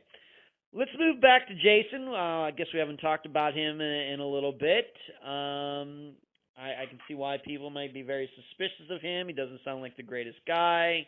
He's one of the last people to see Cieha. It sounds like they had a turbulent relationship. Every reason to suspect him, but I'm not sure the facts line up right at the second that way. But you had told me about some sort of text that Cieha had sent him at one point about white supremacy. Maybe we need to talk about that. When did it happen? Why did it happen? How did you find out about it? Okay. The night that we brought the car home, Tiffany knew Cieha's passcode to her phone. So we opened it up and we were trying to figure out a timeline of where she is and what's going on. And here's the discrepancy of the text message. Okay. So I know people follow the missing pages that we've made and her timeline. We still don't know what time that message was actually sent out. We've contacted the detectives to try to give it. Was it on Messenger from Facebook or was it a text message? I'm not sure. I was in a fog that night, but I do know that is true. It was in there. I read it. The detective even confirmed it's in there. But because she doesn't delete anything, he said, I have to go back over and find out where it came from and what time. But anyway, I've been told that it was that day, at some point in that day. February 6th. Yes. Okay. Sometime on February the 6th, there's a text message that comes through, and it does say, so you're going to send your white supremacist friends to take care of me. You think you're smart, but I'm smarter. And this is a message that Cieha is sending to Jason. Correct. All right. And do you have does Tiffany or anybody else who knows Cieha, of course Jason's not going to say, but anybody else who knows Cieha, has ever been able to explain to you why Cieha would have sent a message like that to Jason? Other than, again, going back to Jason being very mean and disrespectful and degrading to Cieha by things that he said and called her, no. Okay. I think I answered that correctly, yes. Okay. Is he, maybe I need to ask you this, is he part of some sort of white supremacist group, to your knowledge? Did you know that before Cieha went missing? Does that surprise you? It doesn't surprise me. I felt like he was a racist before. I didn't know how deep or what he was into, but again, that was our conversation because Cieha is half black. Doesn't really look it. She could pass for maybe Puerto Rican sometimes. But, and that's, want to clear that up too. She does not lie or tell people she's not half black. So he knew it. Because, like I said, when you go back 6-7 years ago when they met, she wasn't ashamed of it, is my point. And I've heard people think that he just found out by accident while he was dating her, or whatever you want to call their relationship. But that's not true. He knew. But yeah, he would call her derogatory names. And I think this is just my opinion as a mother. I felt like he enjoyed the degrading her because he did openly admit to the detective that he is a white racist supremacist. Supreme race. There you go. Supreme race. Okay. So, but it's like he said, it's not a crime or against the law to be a racist. True. That's very true. However, it's just otherwise it's just one of the worst things ever. Yeah. Right. Okay. So your understanding is that Jason would call Cieha some derogatory names. Your belief that he is a racist and may even be part of some racist organization. For example, I'm not saying this is true, but to give the listeners an idea, something like the Aryan Brotherhood. Do you think that Cieha knew this? Do you think Cieha was aware of this? And And was this ever a topic of conversation, argument between them? You have any feelings about that at all? Any insights? Me knowing her, I believe she knew. She might not have known in depth, but I do believe it was an issue. Okay. However, Ty would never talk to me about that because she knew my beliefs, and I could see things that she was saying to me that I was like, he's getting in her head, and he's belittling her to another level of her already. He played off her insecurities. Okay. So that, me as a mother, I did see the changes in her. Okay. All right. So, but she sent this text, and you believe it to be on the same day that she went missing. Correct. All right. Yeah. All right. Let's move. So listeners are going to make of that what they will. Let's move on to this. Have the police ever been able to explain what I would call mistakes that they've made? I guess the listeners are going to be fairly surprised that the police would find a car running on railroad tracks with a phone dumped on, beside it, sitting beside it, and they don't call it in. They in fact put the keys in it, put the phone in it, move it, and lock it up. Yeah. That they don't, call anybody. They don't write a report. They don't check the license plate. Nothing. Have the police in the last year ever been able to explain that to you? Because I think that just in general, we're fairly surprised by that, especially these days. The last 20 years of terrorism, car being found on railroad tracks sounds dangerous, even if the tracks aren't being used. But who would know that? Correct. And we're the second highest in the United States for sex trafficking and missing people. So why wouldn't you investigate? So here's from the horse's mouth, so to speak. I asked, I'm the mom, and I said, how could you approach a car on the side of the road running, or like you said, railroad track, and not just run the tag? It could have been stolen and somebody left it. Yeah. Well, this was their explanation to me. They said, we have certain guidelines we have to go by going into someone's property without their knowledge. And I said, that's BS, because if you sit on the side of the road too long or in a parking lot, you're quick to pull up on us and question us with this in the car. Yeah. And then the other explanation was, because I'm sitting there saying with the listeners at awe and can't believe it, and then he said, well, they just thought she would come back. From where? From where? The car's running. Where did they think that she was going to? Did they think that she went off into the woods to go to the bathroom or something? Exactly. Where was she going? And I made that comment. Well, I'm still waiting for her to come back. So, I've gotten upset with them and spoke my opinion about it, because I have law enforcement family, and I was under the umbrella of correction officer. So I always use that. You catch them, I watch them. So I know some of the law. So I went and I kept digging on that when I've tried to have an internal investigation conducted over it. Every time this happens, the door slammed in my face. And then the other thing was, I just bluntly asked, so were the officers disciplined for this? And they said no. And I said, okay. So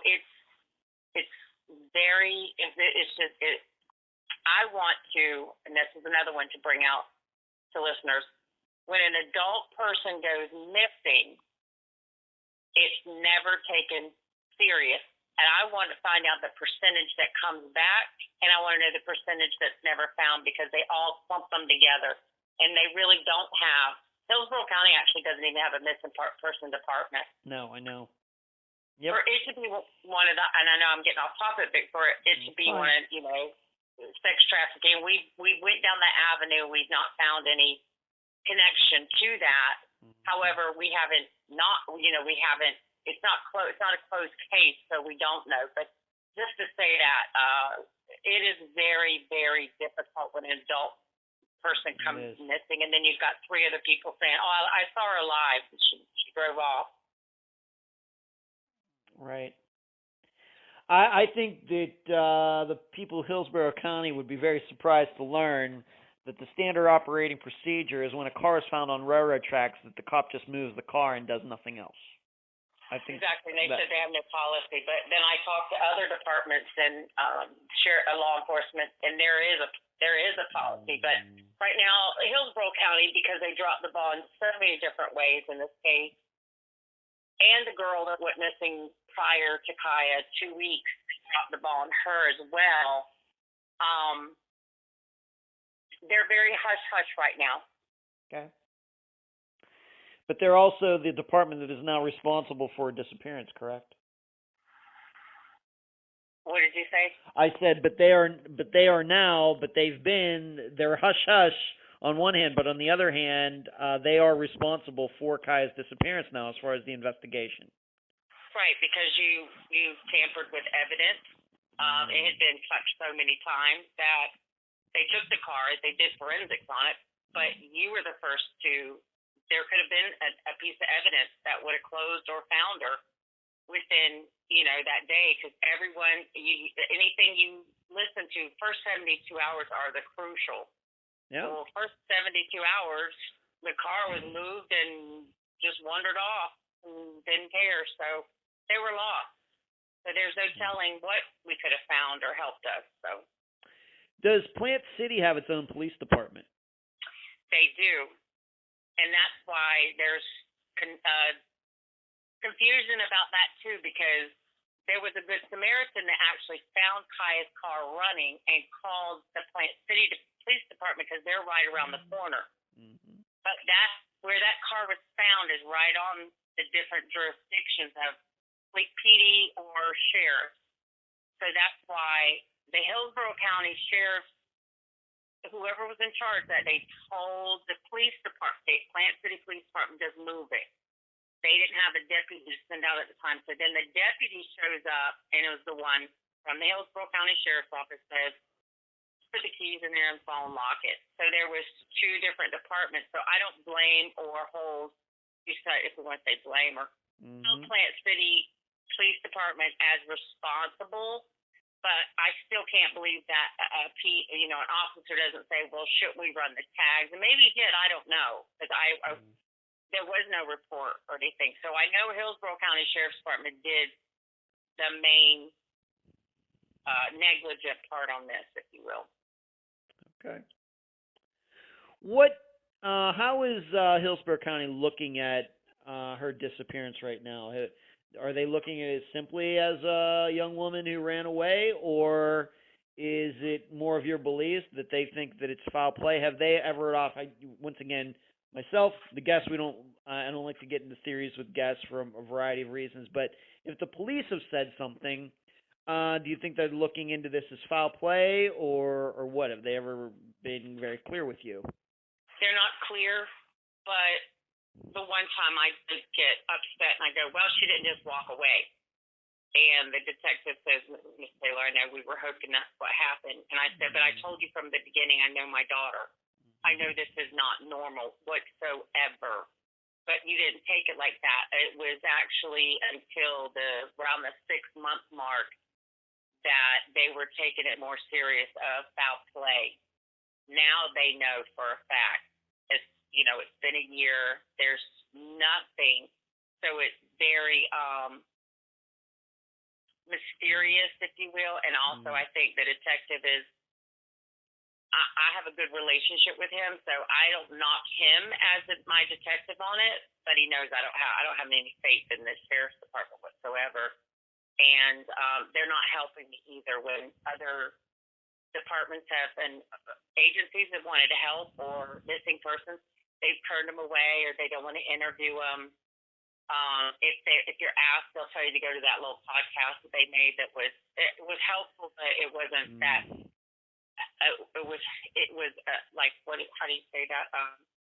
They were trying to help, but it was a day late, dollar short, and it wasn't as informational as I think could have been. And then again, that's when they keep they're just so hush hush about it. But yeah, I do believe he doesn't say because there's that we don't really know.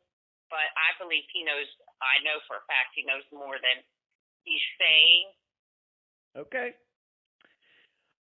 Do you know if they've ever asked Jason or Kevin or his father or anybody who lives on that property on Cowart Road where Cieha was staying at least some of the time, they ever offered to take a polygraph test? Have they ever tried to serve any warrants on that property to see if there's anything unusual that might lead to more clues in Cieha's disappearance? Do you know anything about any of that? I do know that property was searched. No, I have not heard about polygraphs because I've asked that. This is the response, can't say. That's a lot that I get from the detective.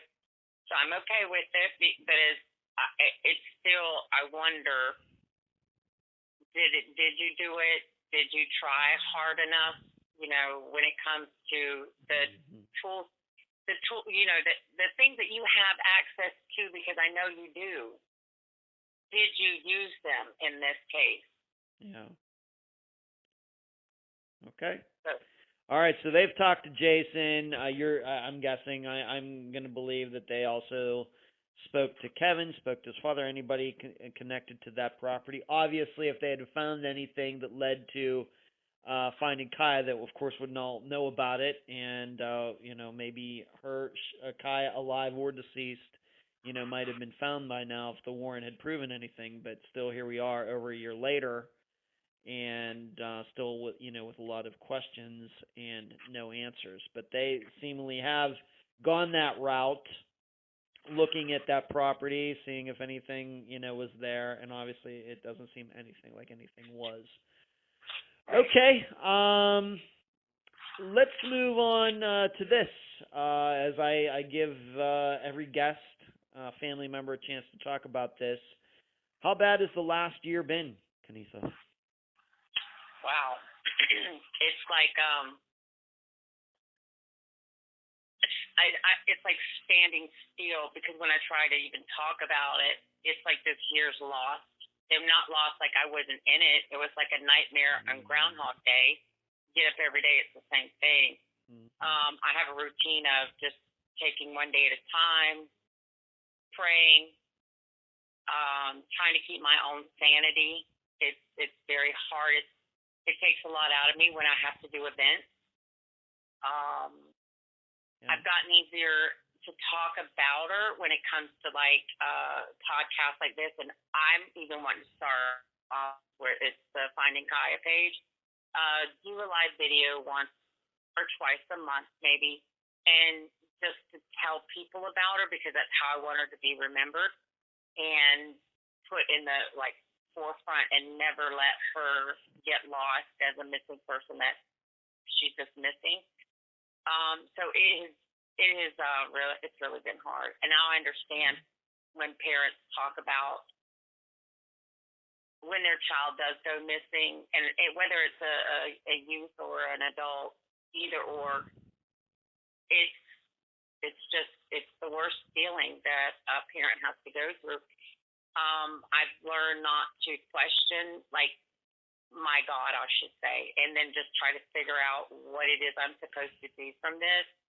So I do have a desire to bring awareness to missing adults to the public, because I'm not going to I'll never let her go in vain and it not be something that comes out of it. So she was a strong girl.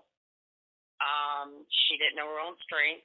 So, and I used to tell her that you didn't put that to use, good use, I should say.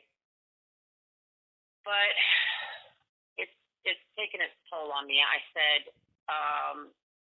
I try to make jokes, but that's how I deal with pain.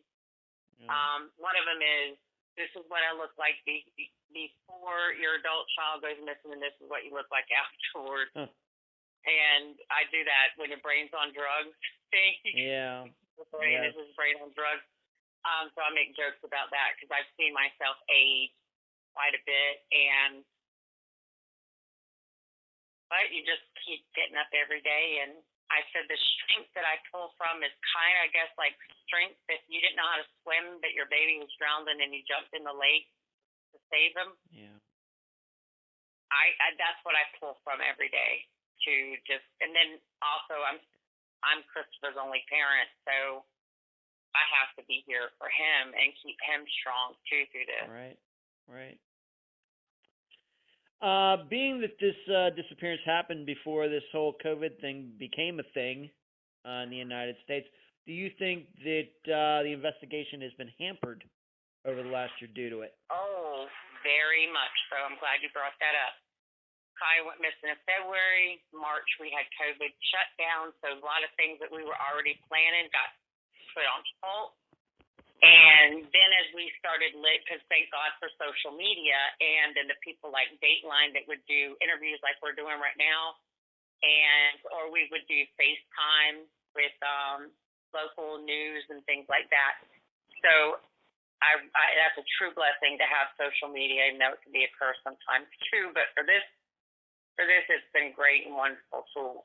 And then there's the other thing that a lot of people didn't realize. Kai went missing on February 6th. Her year anniversary, we were doing the year, and I call it remembrance. Remember, the Super Bowl was the next day, which was in Tampa Bay, which was the 50th, and it was a home team. Right.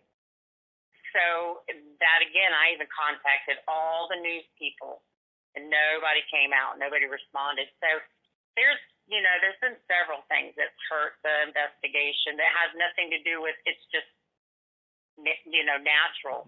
So it's just sad that those were some of the things that added to the already screwed up investigation, if you will. Okay. Do you have any searches, events planned for the upcoming months?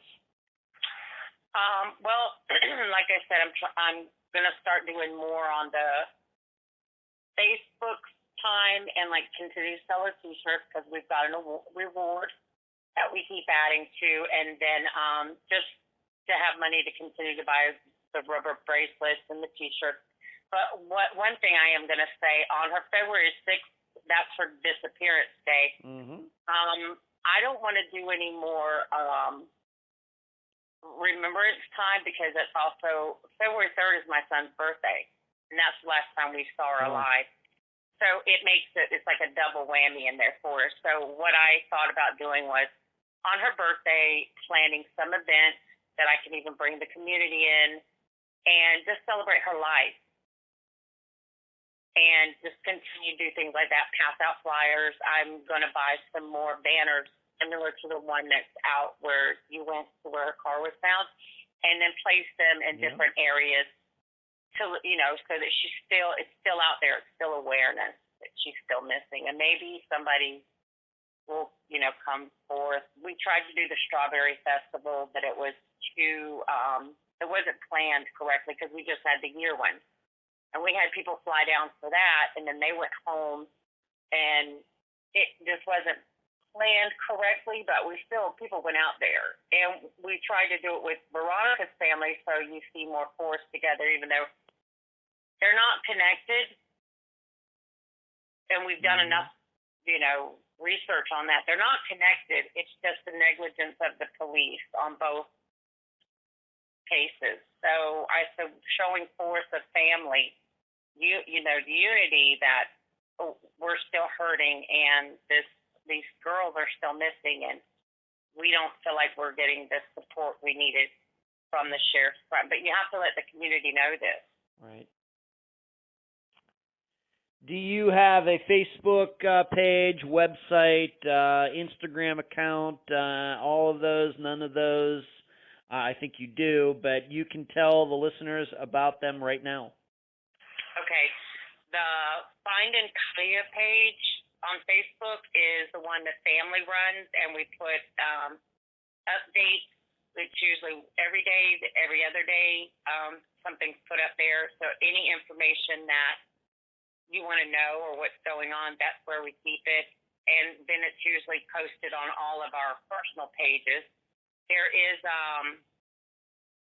other ones that they run, but I'm not into them because I'm not that savvy. So my sisters and them, they're the ones who run that. But the Finding Cieha page on Facebook is the main one. There's other groups too that you can go, and but there's a lot of just talk and theories and questions. But again, those are ran by family. So if you just type her name up, because it is unusual, usually you can find it right away. Even on YouTube, there's a lot of videos and interviews that are on there too, and anything like even this podcast that we put on her Finding Cieha page. Okay. Why don't you? So it's Finding Cieha. That's what it is. Yep. All right. Finding Cieha. All right. Once again, that is Finding Cieha. Cieha. Correct. All right. Kaneetha, any final words before we complete this interview? No, I thank you for investing your time to do this. This is what helps keep it going, and the listeners can, find out information and correct information as well. So I thank you for that. You're very welcome, Kaneetha.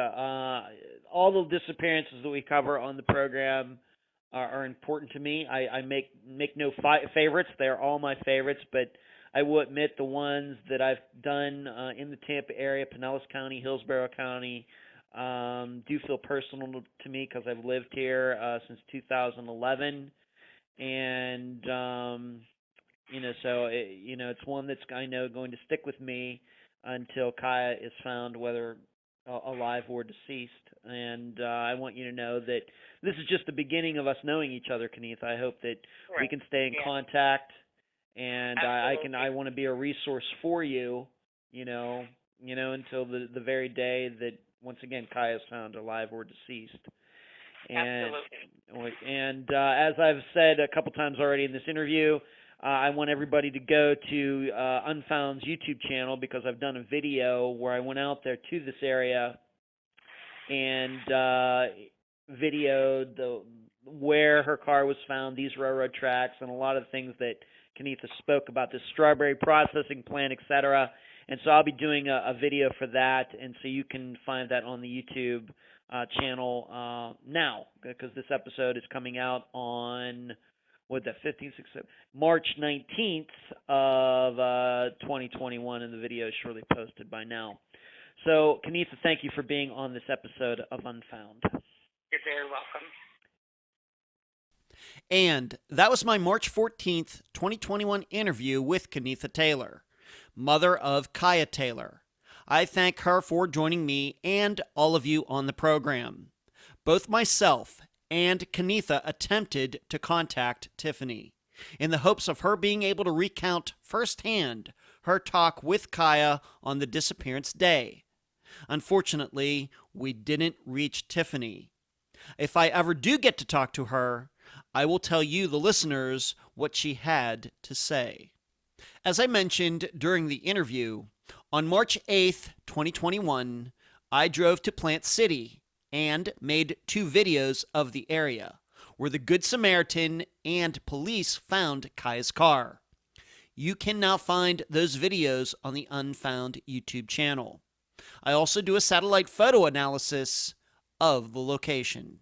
The main issue with trying to examine a disappearance like Cieha's is that upon first glance, the circumstances seem very simple. Either she left the car there, or somebody else did. Easy enough. However, things then become complex very quickly. Well, if Cieha left the car there, that doesn't mean she did so by choice. Maybe somebody was with her. Maybe she was getting chased. Maybe by Jason or somebody else. And not to go to conspiracy land, but hey, maybe even the police. Because given that the car was running, the phone was on the ground, and the driver's door was open, for any of us who have ever watched a police chase, this is how a car usually looks after the chasee has ditched the vehicle and attempted to run for it. Am I right? I think I am. But on that point, and why I said this kind of examination becomes complex quickly, somebody could have ditched the car and left it so it was made to look like Cieha was getting chased by the cops and ran off. Or the person left the car like that naturally, just because the person was in a hurry. That would make sense, since the person wouldn't want to be seen ditching the car there. All we can say in these scenarios for sure is that if someone who isn't Cieha put the car there, then that probably means Cieha did meet with foul play. Keep in mind, these are just logical progressions of thought, and not theories. This brings us to the car being right down the street from where Jason lived at the time. We've covered quite a few disappearances on Unfound where the car of the missing person was left somewhere. And by my calculations, these kinds of situations fall into three prominent categories. Number one, car left in inconspicuous space, so it kind of blends into the background. Disappearances where this occurred: Pamela Golden, Jack Hemby, Nikki McCown. The second category, car left in a place that is hidden or out of the way: Doug Jones, Rebecca Henderson, Al Copper. The third category, car left in easy view but far from the last reported sighting of the person. Examples: Greg Brooks, Travis Murrow, Tyler Stice. Cieha Taylor and her car don't fit into any of these categories easily. Not only was her car right down the street from where she lived with Jason at Kevin's, it was partially blocking traffic. In fact, as I write this, it reminds me of Mandy Stokes' disappearance from Oakland, California. Her car was in traffic and not far from her apartment, although the vehicle was certainly farther away from her apartment than Cieha's was from Kevin's, but still very similar. Moreover, the leading theory in Mandy's disappearance is that her brother, who was her roommate, harmed her. Maybe that is something to consider in Cieha's. That brings us to Cieha's shoes.